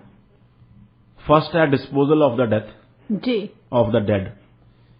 ਜੇ ਕਿਸੇ ਦੀ ਮੌਤ ਹੋ ਜਾਂਦੀ ਹੈ ਤਾਂ ਤੁਸੀਂ ਦੱਸੋ ਵੀ ਇੱਕ ਸੈਕੂਲਰ ਤਰੀਕੇ ਦੇ ਨਾਲ ਉਸ ਦੀ ਡੈੱਡ ਬੋਡੀ ਨੂੰ ਕਿਸ ਤਰ੍ਹਾਂ ਡਿਸਪੋਜ਼ ਆਫ ਕੀਤਾ ਜਾਵੇਗਾ। ਜਿਸ ਤਰ੍ਹਾਂ ਦਾ ਸੈਕੂਲਰਿਜ਼ਮ ਸਾਨੂੰ ਪੜ੍ਹਾਉਣ ਦੀ ਕੋਸ਼ਿਸ਼ ਕੀਤੀ ਜਾ ਰਹੀ ਹੈ ਕਿ ਇੱਕ ਲੱਤ ਨੂੰ ਵੱਢ ਕੇ ਤਬੂਤ ਦੇ ਵਿੱਚ ਪਾ ਕੇ ਦਫਨਾਇਆ ਜਾ ਸਕਦਾ ਹੈ ਈਸਾਈ ਤਰੀਕੇ ਦੇ ਨਾਲ, ਸਿਰ ਨੂੰ ਵੱਢ ਕੇ ਮਿੱਟੀ ਦੇ ਵਿੱਚ ਦਫਨ ਕੀਤਾ ਜਾਵੇ ਇਸਲਾਮਿਕ ਤਰੀਕੇ ਦੇ ਨਾਲ, ਤੇ ਬਾਕੀ ਸਰੀਰ ਨੂੰ ਜਲਾ ਦਿੱਤਾ ਜਾਵੇ। ਕਿ ਇਹ ਸੈਕੂਲਰਿਜ਼ਮ ਹੋਵੇਗਾ? ਕੋਈ ਇਸ ਦੀ ਕੋਈ ਲੌਜਿਕ ਜਾਂ ਕੋਈ ਇਸ ਦਾ ਰੈਸ਼ਨਲ ਕੋਈ ਬੇਸ ਬਣਦਾ ਹੈ ਇਸ ਗੱਲ ਦਾ? ਨਹੀਂ। ਸੋ ਜੋ ਹਿੰਦੂ ਹੈ ਜਾਂ ਸਿੱਖ ਹੈ ਉਹ ਆਪਣੇ ਡੈਡ ਨੂੰ ਉਹਦਾ ਅੰਤਿਮ ਸੰਸਕਾਰ ਕਰੇਗਾ। ਉਹ ਅੰਤਿਮ ਸੰਸਕਾਰ ਹੈ ਜੋ ਉਹ ਕਿੱਥੋਂ ਆਇਆ ਹੈ? ਧਰਮ ਤੋਂ। ਜਾਂ ਜੋ ਮੁਸਲਮਾਨ ਹੈ ਉਹ ਸਪੁਰਦੇ ਖਾਕ ਕਰੇਗਾ ਆਪਣੇ ਡੈਡ ਨੂੰ, ਮ੍ਰਿਤਕ ਦੇਹ ਨੂੰ, ਉਹ ਕਿੱਥੋਂ ਆਇਆ? ਜਾਂ ਕ੍ਰਿਸਚਨ ਵੀ ਨੇ, ਉਹ ਤਬੂਤ ਦੇ ਵਿੱਚ ਪਾ ਕੇ ਦਫਨ ਕਰਨਗੇ। ਸੋ ਡਿਸਪੋਜ਼ਲ ਆਫ ਦਾ ਡੈਡ, ਜੋ ਮ੍ਰਿਤਕਾਂ ਦੀ ਦੇਹੀ ਦਾ ਜੋ ਅੰਤਿਮ ਰਸਮਾਂ ਨੇ, ਉਹ ਕਰਨ ਦੇ ਵਾਸਤੇ ਤੁਹਾਨੂੰ ਧਰਮ ਦੇ ਕੋਲ ਜਾਣਾ ਹੀ ਪਵੇਗਾ।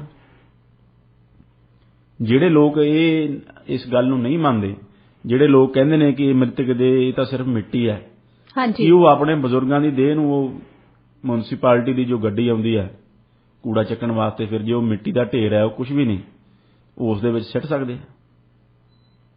ਉਹ ਇਸ ਤਰ੍ਹਾਂ ਜੋ ਬੇਹਰਮਤੀ ਹੈ ਆਪਣੇ ਗੁਜ਼ਰ ਚੁੱਕੇ ਲੋਕਾਂ ਦੀ ਡੈੱਡ ਬੋਡੀ ਦੀ, ਕਿਸੇ ਦੀ, ਆਪਣੇ ਰਿਸ਼ਤੇਦਾਰ ਦੀ, ਆਪਣੇ ਕਰੀਬੀ ਦੀ, ਉਹ ਕਰ ਸਕਦੇ ਨਹੀਂ। ਬੋਡੀ ਡੋਨੇਟ ਕਰਨ ਦੀ ਗੱਲ ਹੁੰਦੀ ਹੈ, ਚਲੋ ਉਹ ਵੀ ਹਸਪਤਾਲ ਨੂੰ, ਉਹ ਕਿੰਨੀਆਂ ਕੁ ਬੋਡੀਆਂ ਨੇ ਜਿਹੜੀਆਂ ਉਹ ਜੋ ਹਸਪਤਾਲ ਵਾਲੇ ਨੇ ਜਾਂ ਉਹ ਲੈ ਲੈਣਗੇ ਜਾਂ ਰਿਸਰਚ ਵਾਲੇ ਲੈ ਲੈਣਗੇ। ਇੱਥੇ ਲੱਖਾਂ ਲੋਕ ਰੋਜ਼ ਇਹ ਹੁੰਦਾ ਹੈ, ਹਾਂਜੀ, ਮੌਤ ਹੁੰਦੀ ਹੈ। ਸੋ ਡਿਸਪੋਜ਼ਲ ਆਫ ਦਾ ਡੈਡ ਲਈ ਤੁਸੀਂ ਕਿੱਥੇ ਜਾਓਗੇ? ਤੁਸੀਂ ਧਰਮ ਕੋਲੇ ਜਾਓਗੇ। ਇਸ ਦਾ ਮਤਲਬ ਇਹ ਤਾਂ ਨਹੀਂ ਕਿ ਤੁਸੀਂ ਸੰਪਰਦਾਇਕ ਹੋ ਗਏ, ਤੁਸੀਂ ਸੈਕੂਲਰ ਨਹੀਂ ਰਹੇ। ਹੁਣ ਹਰੇਕ ਚੀਜ਼ ਦੇ ਵਿੱਚ ਇੱਕ ਬੈਲੈਂਸ ਹੁੰਦਾ ਹੈ, ਇੱਕ ਬੜਾ ਡੈਲੀਕੇਟ ਬੈਲੈਂਸ ਸਾਨੂੰ ਲੈ ਕੇ ਚੱਲਣਾ ਚਾਹੀਦਾ ਹੈ, ਜੋ ਕਿ ਅਸੀਂ ਇਸ ਦੇ ਵਿੱਚ ਚੱਲ ਰਹੇ ਹਾਂ। ਸੈਕੂਲਰਿਜ਼ਮ ਦੇ ਜੋ ਕਨਸੈਪਟ ਹੈ ਉਸ ਨੂੰ ਇਸ ਹੱਦ ਤੱਕ ਪੁਸ਼ ਨਾ ਕੀਤਾ ਜਾਵੇ ਲੋਕਾਂ ਦੀ ਦੁਨੀਆ ਦੇ ਵਿੱਚ, ਲੋਕਾਂ ਦੀ ਪਰਸਨਲ ਜ਼ਿੰਦਗੀ ਦੇ ਵਿੱਚ, ਕਿ ਇੱਕ ਆਪਣੇ ਕਦਰਾਂ ਕੀਮਤਾਂ ਦੇ ਉੱਤੇ, ਆਪਣੇ ਧਰਮ ਦੇ ਅਕੋਰਡਿੰਗ ਜ਼ਿੰਦਗੀ ਜਿਉਣ ਵਾਲੇ ਬੰਦੇ ਨੂੰ ਤੁਸੀਂ ਧੱਕੇ ਨਾਲ ਸੰਪਰਦਾਇਕ ਬਣਾ ਦਿਓ। ਜੇ ਕੋਈ ਰਾਮ ਨਾਮ ਸਤ ਕਰਦਾ ਜਾ ਰਿਹਾ ਹੈ ਆਪਣੇ ਅਰਥੀ ਲਈ ਕਿਸੇ ਦੀ, ਤੇ ਤੁਸੀਂ ਕਹਿ ਦਿਓ ਕਿ ਇਹ ਤਾਂ ਜੀ ਰਾਮ ਦਾ ਨਾਮ ਲੈਂਦਾ ਹੈ, ਸੰਪਰਦਾਇਕ ਹੈ। ਸੋ ਦਿਸ ਇਜ਼ ਗ੍ਰੌਸ ਆਊਟਰੀਚ। ਸੋ ਇਹ ਇਸ ਤਰ੍ਹਾਂ ਗੱਲਾਂ ਨਹੀਂ ਹੁੰਦੀਆਂ ਜਿਸ ਤਰ੍ਹਾਂ ਕੋਈ ਸਮਾਜ ਦਾ ਤਬਕਾ ਕੁਝ ਕਰਨਾ ਚਾਹ ਰਿਹਾ ਹੈ। ਸੋ ਡਿਸਪੋਜ਼ਲ ਆਫ ਜੋ ਡੈਡ ਹੈ ਉਸ ਦੇ ਲਈ ਤੁਹਾਨੂੰ ਧਰਮ ਕੋਲ ਜਾਣਾ ਹੀ ਪਵੇਗਾ ਜੀ। ਜਾਂ ਹੋਰ ਜੋ ਧਾਰਮਿਕ ਚਿੰਨ੍ਹ ਨੇ, ਜੇ ਉਹਨਾਂ ਨੂੰ ਕੋਈ ਗ੍ਰਹਿਣ ਕਰਦਾ, ਫਰਜ਼ ਕਰੋ ਕੋਈ ਸਿੱਖ ਹੈ, ਉਹ ਆਪਣੀ ਧਾਰਮਿਕ ਕਦਰਾਂ ਕੀਮਤਾਂ ਦੇ ਮੁਤਾਬਕ ਉਹ ਦਾੜਾ ਰੱਖਦਾ ਹੈ, ਦਸਤਾਰ ਸਜਾਉਂਦਾ ਹੈ, ਕਿਰਪਾਨ ਪਹਿਨਦਾ ਹੈ, ਇਹਦਾ ਮਤਲਬ ਇਹ ਤਾਂ ਨਹੀਂ ਉਹ ਸੰਪਰਦਾਇਕ ਹੋ ਗਿਆ। ਹੀ ਕੈਨ ਸਟਿਲ ਬੀ ਸੈਕੂਲਰ। ਪਰ ਜੋ ਸੈਕੂਲਰਿਜ਼ਮ ਹੈ ਉਸਨੇ ਇੱਕ ਆਪਣਾ ਜੀਵਨ ਮੁੱਲ ਨਹੀਂ ਬਣਾਇਆ ਹੋਇਆ, ਉਹ ਆਪਣੇ ਧਰਮ ਨੂੰ ਫੋਲੋ ਕਰਦਾ ਹੈ।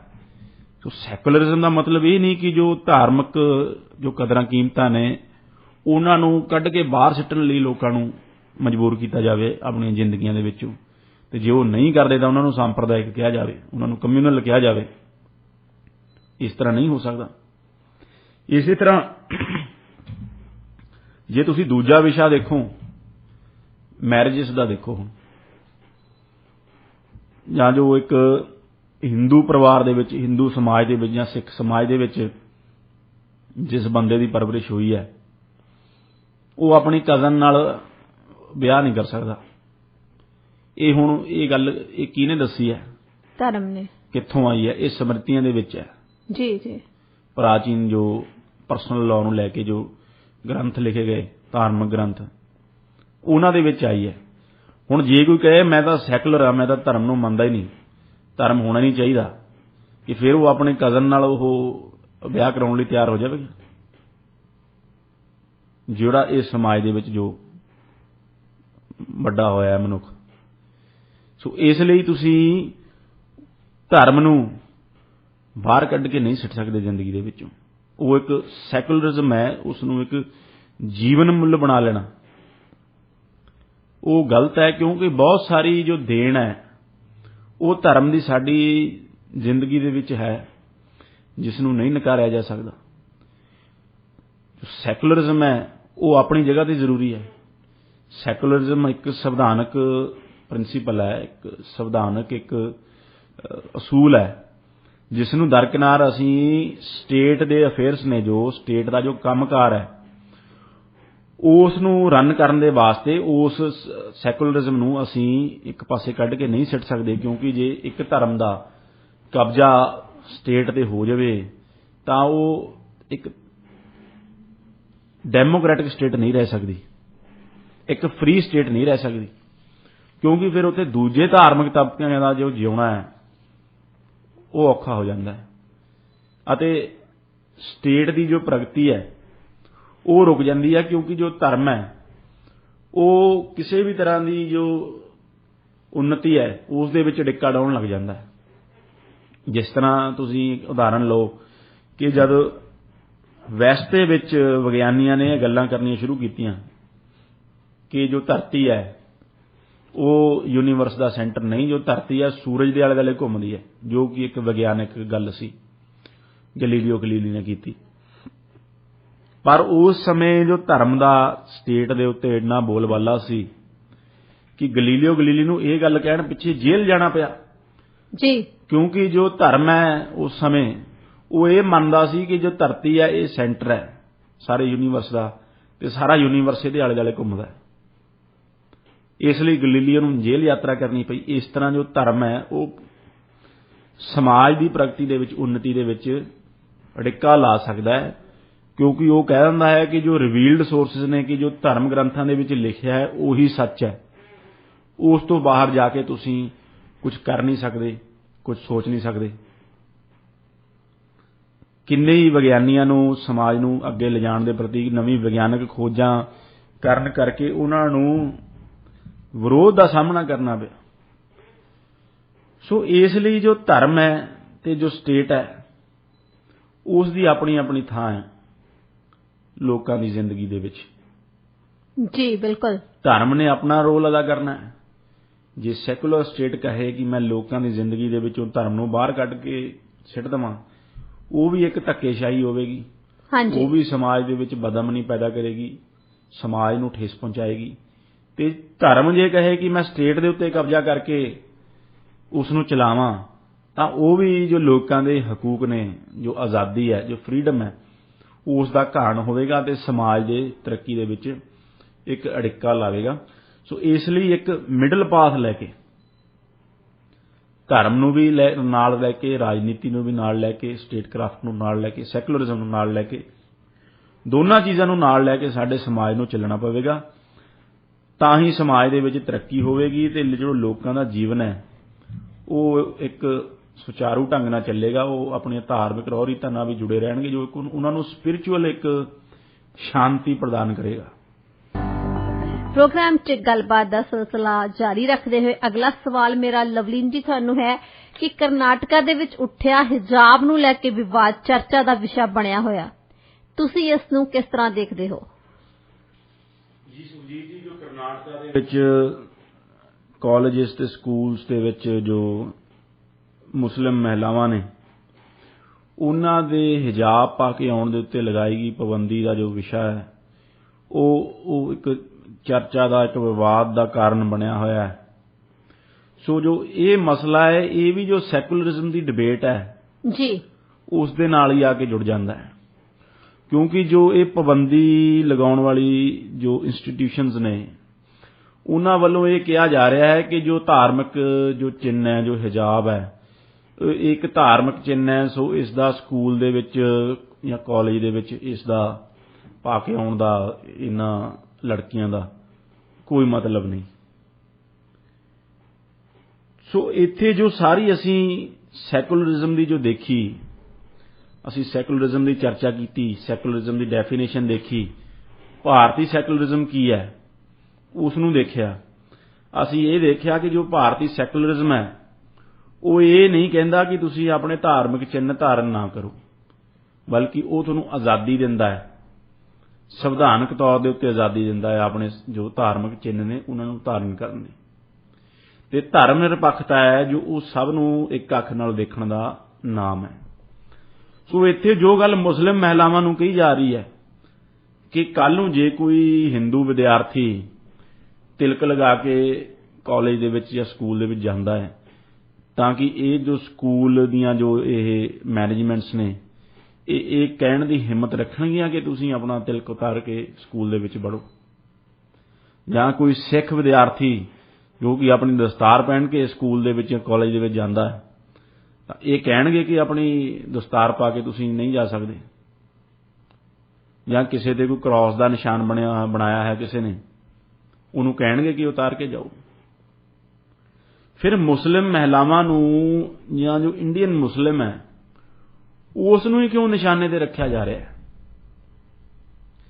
ਹਿਜਾਬ ਦਾ ਹੀ ਕਿਉਂ ਜੋ ਹੈ ਵਿਰੋਧ ਕੀਤਾ ਜਾ ਰਿਹਾ ਹੈ? ਹਾਲਾਂਕਿ ਦੇਖੋ, ਅਸੀਂ ਇਸ ਗੱਲ ਦਾ ਕੋਈ ਸਮਰਥਕ ਨਹੀਂ, ਅਸੀਂ ਇਸ ਗੱਲ ਦਾ ਸਮਰਥਨ ਨਹੀਂ ਕਰਦੇ ਕਿ ਔਰਤਾਂ ਨੂੰ ਜੋ ਹਿਜਾਬ ਦੇ ਵਿੱਚ ਜਾਂ ਪਰਦੇ ਦੇ ਵਿੱਚ ਰੱਖਿਆ ਜਾਵੇ। ਪਰ ਇਹ ਜਿੱਥੇ ਇੱਕ ਧਾਰਮਿਕ ਮਸਲਾ ਆ ਜਾਂਦਾ ਹੈ, ਉੱਥੇ ਜੋ ਡਿਸੀਜਨ ਹੈ ਹਿਜਾਬ ਪਹਿਨਣ ਦਾ ਜਾਂ ਨਾ ਪਹਿਨਣ ਦਾ, ਉਹ ਮੁਸਲਿਮ ਔਰਤਾਂ ਦੇ ਉੱਤੇ ਛੱਡਣਾ ਚਾਹੀਦਾ ਹੈ। ਜੀ ਬਿਲਕੁਲ। ਇਸ ਦੇ ਵਿੱਚ ਸਟੇਟ ਦੀ ਜਾਂ ਕਿਸੇ ਸਕੂਲ ਇੰਸਟੀਟਿਊਸ਼ਨ ਦੀ ਜਾਂ ਕਾਲਜ ਮੈਨੇਜਮੈਂਟ ਦੀ ਦਖਲਅੰਦਾਜ਼ੀ ਨਹੀਂ ਹੋਣੀ ਚਾਹੀਦੀ। ਜੇ ਕੋਈ ਸਮਾਜ ਦੇ ਵਿੱਚ, ਜੇ ਕੋਈ ਮੁਸਲਿਮ ਮਹਿਲਾਵਾਂ ਦੇ ਵਿੱਚ ਜੇ ਕੋਈ ਚੇਂਜ ਆਉਣੀ ਹੈ, ਤਾਂ ਉਹ ਸਮਾਜ ਦੇ ਵਿੱਚੋਂ ਆਉਣੀ ਚਾਹੀਦੀ ਹੈ, ਉਹ ਬਾਹਰੋਂ ਨਹੀਂ ਥੋਪਣੀ ਚਾਹੀਦੀ। ਉਹਨਾਂ ਨੂੰ ਇਹ ਨਾ ਲੱਗੇ ਕਿ ਜੋ ਸਟੇਟ ਹੈ ਉਹ ਸਾਡੇ ਧਰਮ ਦੇ ਖਿਲਾਫ ਹੈ, ਉਹ ਸਾਡੇ ਧਰਮ ਦੇ ਲੋਕਾਂ ਨੂੰ ਤੰਗ ਕਰ ਰਹੀ ਹੈ, ਹਰਾਸ ਕਰ ਰਹੀ ਹੈ, ਇਸ ਲਈ ਸਾਡੇ ਨਾਲ ਇਹ ਸਭ ਕੁਝ ਹੋ ਰਿਹਾ ਹੈ। ਇਸ ਦੇ ਨਾਲ ਉਹ ਜੋ ਹੈ ਉਹਨਾਂ ਦੇ ਵਿੱਚ ਇੱਕ ਏਲੀਏਨੇਸ਼ਨ ਦਾ ਭਾਵ ਪੈਦਾ ਹੋਵੇਗਾ, ਜੋ ਦੇਸ਼ ਦੇ ਲਈ ਚੰਗਾ ਨਹੀਂ ਹੋਵੇਗਾ। ਇਸ ਲਈ ਹਿਜਾਬ ਪਹਿਨਣਾ ਜਾਂ ਨਾ ਪਹਿਨਣਾ ਇਹ ਇੱਕ ਔਰਤ ਦੀ ਆਪਣੀ ਨਿੱਜੀ ਸ਼ਖਸੀ ਆਜ਼ਾਦੀ ਹੈ। ਇਹ ਕੱਪੜੇ ਪਹਿਨਣੇ, ਕਿੰਨੇ ਕੱਪੜੇ ਪਹਿਨਣੇ, ਕਿਸ ਤਰ੍ਹਾਂ ਦੇ ਪਹਿਨਣੇ, ਇਹ ਔਰਤ ਦੀ ਮਰਜ਼ੀ ਹੈ। ਇਸ ਦੇ ਵਿੱਚ ਨਾ ਤਾਂ ਸਮਾਜ ਦਾ ਕੋਈ ਦਖਲ ਹੋਣਾ ਚਾਹੀਦਾ, ਨਾ ਸਟੇਟ ਦਾ ਕੋਈ ਦਖਲ ਹੋਣਾ ਚਾਹੀਦਾ। ਇੱਥੇ ਕਿਸੇ ਦਾ ਦਖਲ ਨਹੀਂ ਹੋਣਾ ਚਾਹੀਦਾ। ਸੋ ਜੋ ਇੱਥੇ ਗੱਲ ਹੈ ਕਿ ਜੋ ਹਿਜਾਬ ਨੂੰ ਹੀ ਕਿਉਂ ਨਿਸ਼ਾਨਾ ਬਣਾਇਆ ਜਾ ਰਿਹਾ ਹੈ, ਇਸ ਦੇ ਪਿੱਛੇ ਕਈ ਰਾਜਨੀਤਿਕ ਕਾਰਨ ਨੇ। ਜੋ ਸਿਆਸਤ ਇੱਕ ਮੈਜੋਰਿਟੇਰੀਅਨਿਜ਼ਮ ਦੀ ਚੱਲ ਰਹੀ ਹੈ, ਉਹ ਕਿਉਂ ਇੱਕ ਕਮਿਊਨਿਟੀ ਵਿਸ਼ੇਸ਼ ਨੂੰ ਨਿਸ਼ਾਨਾ ਬਣਾ ਰਹੀ ਹੈ? ਜਦੋਂ ਕਿ ਦੇਖੋ ਕਿ ਜੋ ਇੰਡੀਅਨ ਮੁਸਲਿਮਸ ਨੇ, ਉਹਨਾਂ ਨੇ ਬੜਾ ਵੱਡਾ ਯੋਗਦਾਨ ਹਿੰਦੁਸਤਾਨ ਦੇ ਵਿੱਚ ਪਾਇਆ ਹੈ ਹਰ ਵਕਤ। ਜੀ ਬਿਲਕੁਲ। ਹਿੰਦੁਸਤਾਨ ਦੀ ਤਰੱਕੀ ਦੇ ਵਿੱਚ ਪਾਇਆ ਹੈ। ਦੂਸਰੀ ਗੱਲ ਹੈ ਕਿ ਜੋ ਇੰਡੀਅਨ ਮੁਸਲਿਮਸ ਨੇ, ਉਹਨਾਂ ਦੀ ਹਿੰਦੁਸਤਾਨ ਦੇ ਪ੍ਰਤੀ ਜੋ ਵਫਾਦਾਰੀ ਹੈ, ਉਸ ਦੇ ਉੱਤੇ ਕੋਈ ਕਿੰਤੂ ਪਰੰਤੂ ਜਾਂ ਸਵਾਲੀਆ ਨਿਸ਼ਾਨ ਕੋਈ ਨਹੀਂ ਲਗਾ ਸਕਦਾ, ਕਿਉਂਕਿ ਉਹ ਹਿਸਟੋਰੀਕਲੀ ਬੜੇ ਨੈਸ਼ਨਲਿਸਟ ਨੇ, ਬੜੇ ਦੇਸ਼ ਭਗਤ ਨੇ ਜੀ। ਤੇ ਸੋ ਜੋ ਉਹਨਾਂ ਦਾ ਇੱਕ ਨਿੱਜੀ ਜੀਵਨ ਹੈ ਆਪਣਾ, ਉਸ ਦੇ ਵਿੱਚ ਜੋ ਇਹ ਦਖਲ ਹੈ, ਇਹ ਗੈਰ ਵਾਜਬ ਹੈ। ਦੂਜੀ ਗੱਲ ਤੁਸੀਂ ਦੇਖੋ ਕਿ ਹਿਜਾਬ ਦੇ ਨਾਲ ਐਜੂਕੇਸ਼ਨ ਨੂੰ ਜੋੜ ਦੇਣਾ, ਉਹ ਕਿੰਨੀਆਂ ਯੰਗ ਲੜਕੀਆਂ ਨੂੰ ਐਜੂਕੇਸ਼ਨ ਤੋਂ ਦੂਰ ਕਰ ਸਕਦਾ ਹੈ ਜੀ, ਕਿਉਂਕਿ ਉਹਨਾਂ ਦੀ ਧਾਰਮਿਕ ਮਾਨਤਾ ਹੈ ਕਿ ਉਹਨਾਂ ਨੇ ਹਿਜਾਬ ਪਹਿਨਣਾ ਹੈ। ਕਿ ਕਈ ਲੜਕੀਆਂ ਇਹੋ ਜਿਹੀਆਂ ਵੀ ਹੋ ਸਕਦੀਆਂ ਨੇ ਜੋ ਕਿ ਹਿਜਾਬ ਉਤਾਰ ਕੇ ਨਾ ਸਕੂਲ ਕਾਲਜ ਜਾਣ, ਉਹਨਾਂ ਦੇ ਉੱਤੇ ਇੱਕ ਮਨ ਦੇ ਵਿੱਚ ਇਹ ਖਿਆਲ ਬਹੁਤਿਆਂ ਦੇ ਆ ਸਕਦਾ ਹੈ ਕਿ ਸਾਡੀ ਇਹ ਧਰਮ ਦੀ ਲੋੜ ਹੈ, ਜੋ ਧਾਰਮਿਕ ਸਾਡੀ ਲੋੜ ਹੈ ਉਹ ਨਹੀਂ ਪੂਰੀ ਹੋ ਰਹੀ। ਕਈਆਂ ਲਈ ਇੰਨਾ ਵੀ ਜ਼ਰੂਰੀ ਹੋ ਸਕਦਾ ਹੈ ਕਿ ਉਹ ਐਜੂਕੇਸ਼ਨ ਹੀ ਤਿਆਗ ਦੇਣ। ਸੋ ਕੀ ਇਹ ਗੱਲ ਚੰਗੀ ਹੈ? ਕੀ ਇਹ ਗੱਲ ਰਾਸ਼ਟਰ ਦੇ ਹਿੱਤ ਵਿੱਚ ਹੈ ਕਿ ਯੰਗ ਕੁੜੀਆਂ ਨੂੰ ਐਜੂਕੇਸ਼ਨ ਤੋਂ ਦੂਰ ਕਰ ਦਿੱਤਾ ਜਾਵੇ ਧਾਰਮਿਕ ਚਿੰਨ੍ਹ ਧਾਰਨ ਕਰਨ ਦੇ ਨਾਮ ਤੇ? ਜਦ ਕਿ ਜੋ ਸਾਡਾ ਸੈਕੂਲਰਿਜ਼ਮ ਹੈ, ਜੋ ਸਾਡੀ ਧਰਮ ਨਿਰਪੱਖਤਾ ਹੈ, ਉਹ ਤਾਂ ਧਰਮ ਦੇ ਖਿਲਾਫ ਹੈ ਹੀ ਨਹੀਂ। ਉਹ ਜੋ ਧਰਮ ਦੀ ਪ੍ਰੈਕਟਿਸ ਹੈ, ਜੋ ਧਰਮ ਇੱਕ ਪ੍ਰੈਕਟਿਸ ਕਰਨਾ, ਉਹ ਉਸ ਦੀ ਸਭ ਨੂੰ ਆਜ਼ਾਦੀ ਦਿੰਦਾ ਹੈ। ਸੋ ਹਿਜਾਬ ਪਹਿਨਣਾ ਵੀ ਇੱਕ ਤਰ੍ਹਾਂ ਸੰਵਿਧਾਨਕ ਹੱਕ ਹੈ ਜੀ ਮੁਸਲਿਮ ਔਰਤਾਂ ਦਾ। ਸੋ ਇਸ ਲਈ ਜੋ ਇਹ ਵਿਵਾਦ ਹੈ ਇਹ ਬੜਾ ਇੱਕ ਸਮਾਜ ਨੂੰ ਵੰਡਣ ਵਾਲਾ ਹੈ ਤੇ ਗੈਰ ਲੋੜਾ ਹੈ। ਸਕੂਲਾਂ ਦੇ ਵਿੱਚ ਇਹ ਨਹੀਂ ਹੋਣਾ ਚਾਹੀਦਾ। ਇਹ ਸਕੂਲ ਮੈਨੇਜਮੈਂਟਾਂ ਨੂੰ ਤੇ ਕਾਲਜਾਂ ਨੂੰ ਇਸ ਗੱਲ ਵੱਲ ਧਿਆਨ ਦੇਣਾ ਚਾਹੀਦਾ ਹੈ ਕਿ ਕਿਸ ਤਰ੍ਹਾਂ ਇਸ ਮਸਲੇ ਨੂੰ ਇਸਤੇਮਾਲ ਕਰਕੇ ਸਮਾਜ ਨੂੰ ਵੰਡਣ ਦੀ ਕੋਸ਼ਿਸ਼ ਹੋ ਰਹੀ ਹੈ। ਤੁਸੀਂ ਦੇਖੋ ਕਿ ਕਿਸ ਤਰ੍ਹਾਂ ਸੋਸ਼ਲ ਮੀਡੀਆ ਦੇ ਉੱਤੇ ਅਸੀਂ ਵੀਡੀਓਜ਼ ਦੇਖੀਆਂ ਕਿ ਇੱਕ ਜੋ ਲੜਕੀ ਹਿਜਾਬ ਪਹਿਨ ਕੇ ਆਉਂਦੀ ਹੈ ਉਹਨੂੰ ਕਿਸ ਤਰ੍ਹਾਂ ਪਰੇਸ਼ਾਨ ਕੀਤਾ ਜਾਂਦਾ ਹੈ। ਹਾਂਜੀ, ਕੁਝ ਲੜਕਿਆਂ ਦੇ ਇੱਕ ਗਰੁੱਪ ਵੱਲੋਂ ਜੋ ਕਿ ਆਪਣੇ ਆਪ ਨੂੰ ਧਰਮ ਦੇ ਜੋ ਰੱਖਿਅਕ ਦੱਸਦੇ ਨੇ, ਜੋ ਕਿਸ ਦੀ ਚੱਕ ਦੇ ਕੰਮ ਕਰ ਰਹੇ ਨੇ, ਕਿਸ ਦੀ ਨਹੀਂ, ਇਹ ਕੋਈ ਨਹੀਂ ਜਾਣਦਾ, ਪਰ ਉਹ ਕਿਸ ਤਰ੍ਹਾਂ ਇੱਕ ਲੜਕੀ ਨੂੰ ਘੇਰ ਕੇ ਉੱਥੇ ਹੂਲੀਗਨਿਜ਼ਮ ਹੁੱਲੜਬਾਜ਼ੀ ਮਚਾਉਂਦੇ ਨੇ ਕਿਸ ਦੇ ਨਾਮ ਤੇ? ਧਰਮ ਦੇ ਨਾਮ ਤੇ, ਹਿਜਾਬ ਦਾ ਵਿਰੋਧ ਕਰਨ ਵਾਸਤੇ। ਉਹਨਾਂ ਲੜਕਿਆਂ ਨੂੰ ਜਾਂ ਉਹਨਾਂ ਨੂੰ ਜੋ ਇਹ ਸਭ ਕੁਝ ਕਰ ਰਹੇ ਨੇ, ਉਹਨਾਂ ਨੂੰ ਹਿਜਾਬ ਤੋਂ ਕੀ ਦੁੱਖ ਹੈ? ਉਹਨਾਂ ਨੂੰ ਹਿਜਾਬ ਕੋਈ ਕਿਸੇ ਤਰ੍ਹਾਂ ਦਾ ਨੁਕਸਾਨ ਪਹੁੰਚਾ ਰਿਹਾ ਹੈ? ਜੇ ਕੋਈ ਲੜਕੀ ਹਿਜਾਬ ਧਾਰਨ ਕਰਕੇ ਉਹਨਾਂ ਦੀ ਕਲਾਸ ਵਿੱਚ ਬੈਠੀ ਹੈ ਤਾਂ ਉਹ ਉਹਨਾਂ ਨੂੰ ਕੀ ਤਕਲੀਫ ਦੇ ਰਹੀ ਹੈ? ਗੱਲ ਇਹੀ ਹੈ ਕਿ ਬਸ ਜੋ ਧਾਰਮਿਕ ਮਸਲੇ ਨੇ ਇਹਨਾਂ ਨੂੰ ਇਸਤੇਮਾਲ ਕਰਕੇ ਲੋਕਾਂ ਨੂੰ ਪਾੜਨਾ ਕਿਵੇਂ ਹੈ ਤੇ ਪਾੜ ਕੇ ਆਪਣਾ ਵੋਟ ਬੈਂਕ ਕਿਸ ਤਰ੍ਹਾਂ ਬਣਾਉਣਾ ਹੈ, ਪੋਲਰਾਈਜੇਸ਼ਨ ਦੀ ਜੋ ਪੋਲਿਟਿਕਸ ਹੈ ਉਸ ਨੂੰ ਕਿਵੇਂ ਅੱਗੇ ਤੋਰਨਾ ਹੈ, ਬਸ ਇਹੋ ਹੀ ਇੱਕੋ ਇੱਕ ਮੰਤਵ ਹੈ ਜੋ ਇਹ ਮੈਨੂੰ ਇਸ ਦੇ ਵਿੱਚ ਉਹਨਾਂ ਦਾ ਜੋ ਨਜ਼ਰ ਆਉਂਦਾ ਹੈ। ਜੀ, ਸਿਆਸੀ ਰੋਟੀਆਂ ਜੋ ਆ ਬਸ ਉਹੀ ਸੇਕੀਆਂ ਜਾ ਰਹੀਆਂ ਨੇ ਇਸ ਚੀਜ਼ ਦੇ ਉੱਪਰ। ਤਾਂ ਇਸ ਸਮੇਂ ਤੁਸੀਂ ਸੁਣ ਰਹੇ ਹੋ ਪ੍ਰੋਗਰਾਮ ਅੱਜ ਦਾ ਮੁੱਦਾ ਇਤਿਹਾਸ ਦੇ ਝਰੋਖੇ ਚੋਂ ਬੈਰਿਸਟਰ ਲਵਲੀਨ ਸਿੰਘ ਗਿੱਲ ਤੇ ਸੁਖਜੀਤ ਮਾਂਗਟ ਦੇ ਨਾਲ। ਪ੍ਰੋਗਰਾਮ ਦੇ ਵਿੱਚ ਲਵਲੀਨ ਜੀ ਨੇ ਬਹੁਤ ਹੀ ਵਿਸਥਾਰ ਦੇ ਨਾਲ ਸਾਨੂੰ ਸਮਝਾਇਆ ਕਿ ਸੈਕੂਲਰਿਜ਼ਮ ਹੈ ਕੀ, ਇਹਦੀ ਜਿਹੜੀ ਉਤਪਤੀ ਆ ਉਹ ਕਿਸ ਤਰ੍ਹਾਂ ਹੋਈ, ਭਾਰਤ ਦੇ ਵਿੱਚ ਇਹਦਾ ਕੀ ਮਹੱਤਵ ਸੀ ਤੇ ਵੈਸਟ ਦੇ ਵਿੱਚ ਇਹਨੂੰ ਕਿਸ ਤਰੀਕੇ ਦੇ ਨਾਲ ਦੇਖਿਆ ਜਾਂਦਾ ਸੀ। ਤੇ ਲਵਲੀਨ ਜੀ, ਹੁਣ ਗੱਲਬਾਤ ਕਰਦੇ ਆ, ਆਪਾਂ ਪਹੁੰਚ ਚੁੱਕੇ ਆ ਕਨਕਲੂਜਨ ਤੇ। ਐਜ਼ ਅ ਬੈਰਿਸਟਰ ਤੁਸੀਂ ਕੀ ਕਹਿਣਾ ਚਾਹੋਗੇ ਅਖੀਰ ਦੇ ਵਿੱਚ? ਮੈਂ ਐਜ਼ ਜੋ ਇੱਕ ਭਾਰਤੀ ਹੋਣ ਦੇ ਨਾਤੇ ਮੈਂ ਜ਼ਰੂਰ ਲੋਕਾਂ ਨੂੰ ਕਹਿਣਾ ਚਾਹੂੰਗਾ ਸੁਖਜੀਤ ਜੀ, ਮੈਂ ਇੱਕ ਛੋਟੀ ਜਿਹੀ ਕਥਾ ਫਿਰ ਸੁਣਾਉਂਗਾ। ਹਾਂਜੀ। ਕਿ ਪੰਜਾਬ ਦੇ ਜੋ ਮਹਾਨ ਸੂਫੀ ਸ਼ਾਇਰ ਹੋਏ ਨੇ ਸ਼ਾਹ ਹੁਸੈਨ, ਹਾਂਜੀ, ਉਹਨਾਂ ਦਾ ਇੱਕ ਮਿੱਤਰ ਹੋਇਆ ਕਰਦਾ ਸੀ ਲਾਹੌਰ ਦੇ ਵਿੱਚ, ਮਾਧੋ ਦਾਸ। ਮਾਧੋ ਦਾਸ ਇੱਕ ਦੁਕਾਨਦਾਰ ਸੀ। ਮਾਧੋ ਦਾਸ ਇੱਕ ਦਿਨ ਬੜਾ ਉਦਾਸ ਹੋਇਆ, ਸ਼ਾਹ ਹੁਸੈਨ ਦੇ ਕੋਲ ਗਿਆ।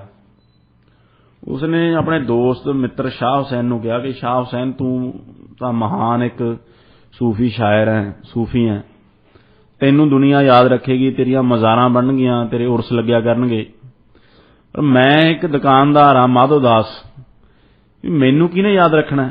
ਵੀ ਮੇਰਾ ਨਾਮ ਗਵਾਚ ਜੂਗਾ, ਤੇਰਾ ਨਾਮ ਜਿਉਂਦਾ ਰਹੂਗਾ।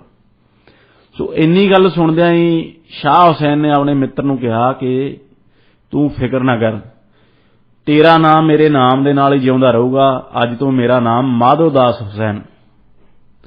ਸੋ ਇਹ ਇੱਕ ਸਾਡੀ ਧਾਰਮਿਕ ਸਦਭਾਵਨਾ ਸੀ, ਕਮਿਊਨਲ ਹਾਰਮਨੀ ਜੋ ਸਾਡੇ ਪੰਜਾਬੀ ਤੇ ਭਾਰਤੀ ਸਮਾਜ ਦੇ ਵਿੱਚ ਜੋ ਸ਼ੁਰੂ ਤੋਂ ਰਹੀ ਹੈ, ਜੋ ਧਰਮ ਨਿਰਪੱਖਤਾ ਜਿਸ ਨੂੰ ਅਸੀਂ ਕਹੀ ਸ਼ੁਰੂ ਤੋਂ ਰਹੀ ਹੈ, ਕਿ ਇੱਕ ਮੁਸਲਮਾਨ ਆਪਣੇ ਹਿੰਦੂ ਦੋਸਤ ਨੂੰ ਕਹਿੰਦਾ ਹੈ ਕਿ ਅੱਜ ਤੋਂ ਮੇਰਾ ਨਾਮ ਮਾਧੋ ਦਾਸ ਹੁਸੈਨ, ਮਾਧੋ ਦਾਸ ਹੁਸੈਨ। ਇਹ ਸਾਡਾ ਸਮਾਜਿਕ ਏਕਾ ਹੈ। ਸੋ ਮੇਰੀ ਸਾਰੇ ਲੋਕਾਂ ਨੂੰ, ਭਾਰਤ ਦੇ ਲੋਕਾਂ ਨੂੰ ਵੀ ਅਪੀਲ ਹੈ ਕਿ ਜੋ ਸਾਡਾ ਇੱਕ ਟੋਲਰੈਂਸ ਦਾ ਕਲਚਰ ਹੈ, ਇੱਕ ਦੂਜੇ ਨਾਲ ਮਿਲ ਕੇ ਰਹਿਣ ਦਾ ਕਲਚਰ ਹੈ, ਸਾਰੇ ਧਰਮਾਂ ਦਾ ਇਕੱਠੇ ਆਪਸ ਦੇ ਵਿੱਚ ਸਾਂਝੇ ਜੋ ਦਿਨ ਤਿਉਹਾਰ ਮਨਾਉਣ ਦਾ ਕਲਚਰ ਹੈ, ਉਸ ਨੂੰ ਨਾ ਛੱਡੋ। ਜੋ ਨਫ਼ਰਤੀ ਪ੍ਰੋਪੇਗੈਂਡਾ ਤੁਹਾਡੇ ਵਿੱਚ ਫੈਲਾਉਣ ਦੀ ਜਾਂ ਤੁਹਾਨੂੰ ਪਾੜਨ ਦੀ ਕੋਸ਼ਿਸ਼ਾਂ ਜੋ ਵੀ ਤਾਕਤਾਂ ਕਰ ਰਹੀਆਂ ਨੇ, ਉਹਨਾਂ ਦੀਆਂ ਚਾਲਾਂ ਤੋਂ ਬੜੇ ਹੁਸ਼ਿਆਰ ਰਹੋ, ਕਿਉਂਕਿ ਇਹ ਉਹੀ divide and rule the policy ਅੱਜ ਅਪਣਾਈ ਜਾ ਰਹੀ ਹੈ ਜੋ ਕਿ ਜਿਸ ਦਾ ਬੀਜ ਅੰਗਰੇਜ਼ ਬੀਜ ਕੇ ਗਿਆ ਸੀ, ਸਾਨੂੰ ਪਾੜ ਕੇ ਰਾਜ ਕਰਨ ਦਾ। ਪਰ ਜੋ ਅਸੀਂ ਲੋਕ ਹਾਂ, ਇਹ ਸਾਡਾ ਕਲਚਰ ਰਿਹਾ ਹੈ ਸ਼ੁਰੂ ਤੋਂ, ਹਜ਼ਾਰ ਸਾਲ ਤੋਂ ਅਸੀਂ ਇਕੱਠੇ ਰਹਿ ਰਹੇ ਹਾਂ। ਸਾਡੇ ਦੇ ਵਿੱਚ ਕੋਈ ਕਦੇ ਬਦਅਮਨੀ ਨਹੀਂ ਹੋਈ, ਕਦੇ ਇੱਕ ਦੂਜੇ ਦੇ ਖਿਲਾਫ ਨਹੀਂ ਹੋਏ। ਹਾਂ, ਛੋਟੀਆਂ ਮੋਟੀਆਂ ਘਟਨਾਵਾਂ ਜ਼ਰੂਰ ਹੋਈਆਂ, ਇੱਕ ਦੌਰ ਜ਼ਰੂਰ ਚੱਲੇ, ਪਰ ਉਸ ਤੋਂ ਬਾਅਦ ਜੋ ਜੀਵਨ ਹੈ ਫਿਰ ਉਸੇ ਤਰ੍ਹਾਂ ਚੱਲਦਾ ਰਿਹਾ। ਇੱਥੇ ਜੋ ਹਿੰਦੂ, ਮੁਸਲਿਮ, ਸਿੱਖ, ਈਸਾਈ ਜਾਂ ਹੋਰ ਜੋ ਵੀ ਨੇ, ਉਹ ਆਪਸ ਦੇ ਵਿੱਚ ਭਾਈ ਦੇ ਤੌਰ ਤੇ ਰਹਿੰਦੇ ਰਹੇ ਨੇ। ਉਹਨਾਂ ਨੂੰ ਭਾਈ ਦੇ ਤੌਰ ਤੇ ਹੀ ਅੱਗੇ ਵੀ ਰਹਿਣਾ ਚਾਹੀਦਾ ਹੈ, ਕਿਉਂਕਿ ਜੋ ਧਰਮ ਨਿਰਪੱਖਤਾ ਹੈ ਉਸ ਨੂੰ ਅਸੀਂ ਧਰਮ ਦੇ ਨਾਲ ਲੈ ਕੇ ਚੱਲਦੇ ਹਾਂ ਤੇ ਆਪਣੇ ਜੀਵਨ ਦੇ ਵਿੱਚ ਵੀ ਅਸੀਂ ਹੋਰ ਧਾਰਮਿਕ ਤਬਕੇ ਦੇ ਲੋਕਾਂ ਨਾਲ, ਸਾਡੇ ਚਾਹੇ ਵਿਚਾਰਕ ਵਖਰੇਵੇਂ ਹੋਣ, ਸਾਡਾ ਜੀਣ ਦਾ ਢੰਗ ਉਹਨਾਂ ਨਾਲੋਂ ਵੱਖਰਾ ਹੋਵੇ, ਪਰ ਅਸੀਂ ਉਹਨਾਂ ਨਾਲ ਫਿਰ ਵੀ ਪਿਆਰ ਮੁਹੱਬਤ ਆਪਣਾ ਬਰਕਰਾਰ ਰੱਖਦੇ ਹਾਂ। ਤੇ ਇਹ ਜੋ ਸਾਂਝ ਹੈ, ਜੋ ਪੀੜ੍ਹੀਆਂ ਦੀ ਸਾਂਝ ਹੈ, ਉਹ ਬਰਕਰਾਰ ਰਹਿਣੀ ਚਾਹੀਦੀ ਹੈ। ਸਿਰਫ ਇਸ ਲਈ ਕਿ ਉਹ ਫਲਾਨਾ ਦੂਸਰੇ ਧਰਮ ਦਾ ਹੈ, ਉਹ ਤੁਹਾਡਾ ਕੋਈ ਦੁਸ਼ਮਣ ਨਹੀਂ ਹੋ ਜਾਂਦਾ। ਹਾਲਾਂਕਿ ਕੋਸ਼ਿਸ਼ਾਂ ਚੱਲ ਰਹੀਆਂ ਨੇ, ਇਸ ਤਰ੍ਹਾਂ ਦੀਆਂ ਫਿਲਮਾਂ ਬਣਾਈਆਂ ਜਾ ਰਹੀਆਂ ਨੇ, ਇਸ ਤਰ੍ਹਾਂ ਦਾ ਜੋ ਮੀਡੀਆ ਲੋਕਾਂ ਦੇ ਵਿੱਚ ਜੋ ਅੱਗ ਲਾਊ, ਭੜਕਾਊ, ਉਹ ਲੋਕਾਂ ਦੇ ਵਿੱਚ ਸਿੱਟ ਕੇ ਨਫ਼ਰਤ ਪੈਦਾ ਕਰਨ ਦੀ ਕੋਸ਼ਿਸ਼ ਕੀਤੀ ਜਾ ਰਹੀ ਹੈ। ਪਰ ਜੋ ਦੇਖੋ ਨਫ਼ਰਤ ਹੈ ਉਹ ਸਮਾਜ ਨੂੰ ਕੋਈ ਚੰਗੀ ਦੇਣ ਨਹੀਂ ਦੇ ਸਕਦੀ ਜੀ। ਜੋ ਮੁਹੱਬਤ ਹੈ ਉਹ ਲੋਕਾਂ ਨੂੰ ਜੋੜਦੀ ਹੈ ਤੇ ਏਕੇ ਦੇ ਵਿੱਚ ਹੀ ਹਮੇਸ਼ਾ ਕਿਹਾ ਜਾਂਦਾ ਹੈ ਕਿ ਬਰਕਤ ਹੁੰਦੀ ਹੈ। ਜਿਸ ਤਰ੍ਹਾਂ ਕਹਿੰਦੇ ਨੇ ਕਿ ਕੈਂਚੀ ਕੱਟਦੀ ਹੈ, ਇਸ ਲਈ ਦਰਜੀ ਜੋ ਹੈ ਉਸ ਨੂੰ ਆਪਣੇ ਪੈਰ 'ਚ ਫੜ ਕੇ ਰੱਖਦਾ ਹੈ, ਤੇ ਸੂਈ ਹੈ ਜੋ ਉਹ ਸਿਉਂਦੀ ਹੈ, ਉਹ ਜੋੜਦੀ ਹੈ, ਇਸ ਲਈ ਉਸ ਨੂੰ ਆਪਣੇ ਸਾਫ਼ ਹਿੱਸੇ ਜਾ ਕੇ ਰੱਖਦਾ ਹੈ। ਸੋ ਜੋੜਨ ਵਾਲੇ ਨੂੰ ਮਾਣ ਮਿਲਦਾ ਹੈ ਤੇ ਤੋੜਨ ਵਾਲਾ ਅੰਤ ਵਿੱਚ ਜ਼ਲੀਲ ਹੁੰਦਾ ਹੈ ਇਤਿਹਾਸ ਦੇ ਵਿੱਚ। ਤੇ ਜੋ ਸਾਨੂੰ ਪਾੜਨ ਦੀਆਂ ਕੋਸ਼ਿਸ਼ਾਂ ਕਰ ਰਹੇ ਨੇ ਉਹ ਵੀ ਅੰਤ ਦੇ ਵਿੱਚ ਜ਼ਲੀਲ ਹੋਣਗੇ। ਇਸ ਲਈ ਜੋ ਸਮਾਜਿਕ ਏਕਾ ਹੈ, ਜੋ ਭਾਈਚਾਰਕ ਸਾਂਝ ਹੈ, ਇਸ ਨੂੰ ਬਣਾਏ ਰੱਖੋ। ਜੀ ਲਵਲੀਨ ਜੀ, ਬਹੁਤ ਬਹੁਤ ਸ਼ੁਕਰੀਆ। ਤੁਹਾਡੇ ਨਾਲ ਮੁਲਾਕਾਤ ਹੋਊਗੀ ਨੈਕਸਟ ਸੰਡੇ ਨੂੰ ਠੀਕ 8 ਵਜੇ ਇੱਕ ਹੋਰ ਨਵੇਂ ਵਿਸ਼ੇ ਤੇ ਗੱਲਬਾਤ ਕਰਾਂਗੇ। ਅੱਜ ਦੇ ਪ੍ਰੋਗਰਾਮ ਦੇ ਵਿੱਚ ਸਾਥ ਦੇਣ ਲਈ ਬਹੁਤ ਬਹੁਤ ਸ਼ੁਕਰੀਆ। ਸ਼ੁਕਰੀਆ। ਠੀਕ 10 ਵਜੇ ਹੋਣਗੀਆਂ ਖਬਰਾਂ ਤੇ ਖਬਰਾਂ ਤੋਂ ਤੁਰੰਤ ਬਾਅਦ ਤਜਿੰਦਰ ਸੇਖੋਂ ਜੀ ਪ੍ਰੋਗਰਾਮ ਲੈ ਕੇ ਆਉਣਗੇ ਸੁਰ ਸੰਗੀਤ, ਜਿਸ ਵਿੱਚ ਤੁਹਾਨੂੰ ਕੁਝ ਨਵਾਂ ਤੇ ਕੁਝ ਪੁਰਾਣਾ ਗੀਤ ਸੰਗੀਤ ਸੁਣਾਉਣਗੇ ਤੇ ਇਸ ਦੇ ਨਾਲ ਨਾਲ ਤੁਹਾਨੂੰ ਸ਼ਾਇਰੋ ਸ਼ਾਇਰੀ ਸੁਣਾਉਣਗੇ ਤੇ ਕੁਝ ਰੌਚਕ ਗੱਲਾਂ ਬਾਤਾਂ ਵੀ ਤੁਹਾਡੇ ਨਾਲ ਕਰਨਗੇ। ਇਸ ਕਰਕੇ ਤੁਸੀਂ ਪ੍ਰੋਗਰਾਮ ਜ਼ਰੂਰ ਸੁਣਨਾ। ਸੁਰ ਸੰਗੀਤ 12 ਤੋਂ ਲੈ ਕੇ 2 ਵਜੇ ਦੇ ਦਰਮਿਆਨ ਚਾਹ ਤੇ ਚਰਚਾ ਕਰਨ ਦੇ ਲਈ ਆਉਣਗੇ ਲਵਿੰਦਰ ਪੰਨੂ ਤੇ ਕੁਲਦੀਪ ਸਿੰਘ ਸਿੱਧੂ ਜੀ। ਉਹਨਾਂ ਦਾ ਪ੍ਰੋਗਰਾਮ ਵੀ ਕਾਫੀ ਜ਼ਿਆਦਾ ਇੰਟਰਸਟਿੰਗ ਹੋਣ ਦੇ ਨਾਲ ਨਾਲ ਇਨਫੋਰਮੇਟਿਵ ਵੀ ਹੁੰਦਾ ਹੈ। ਉਹ ਤੁਹਾਨੂੰ ਕਾਫੀ ਜ਼ਿਆਦਾ ਇਨਫੋਰਮੇਸ਼ਨ ਦਿੰਦੇ ਨੇ ਤੇ ਇਸ ਦੇ ਨਾਲ ਨਾਲ ਤੁਹਾਡਾ ਮਨੋਰੰਜਨ ਵੀ ਕਰਦੇ ਆ। ਉਹਨਾਂ ਦੇ ਪ੍ਰੋਗਰਾਮ ਦੇ ਵਿੱਚ ਤੁਸੀਂ ਹਿੱਸਾ ਜ਼ਰੂਰ ਲੈਣਾ, ਤੁਸੀਂ ਕਾਲ ਕਰਕੇ ਪਾਰਟਿਸਿਪੇਟ ਵੀ ਜ਼ਰੂਰ ਕਰਨਾ, ਕਿਉਂਕਿ ਉਹ ਔਨ 에ਅਰ ਕਾਲਸ ਵੀ ਲੈਂਦੇ ਨੇ।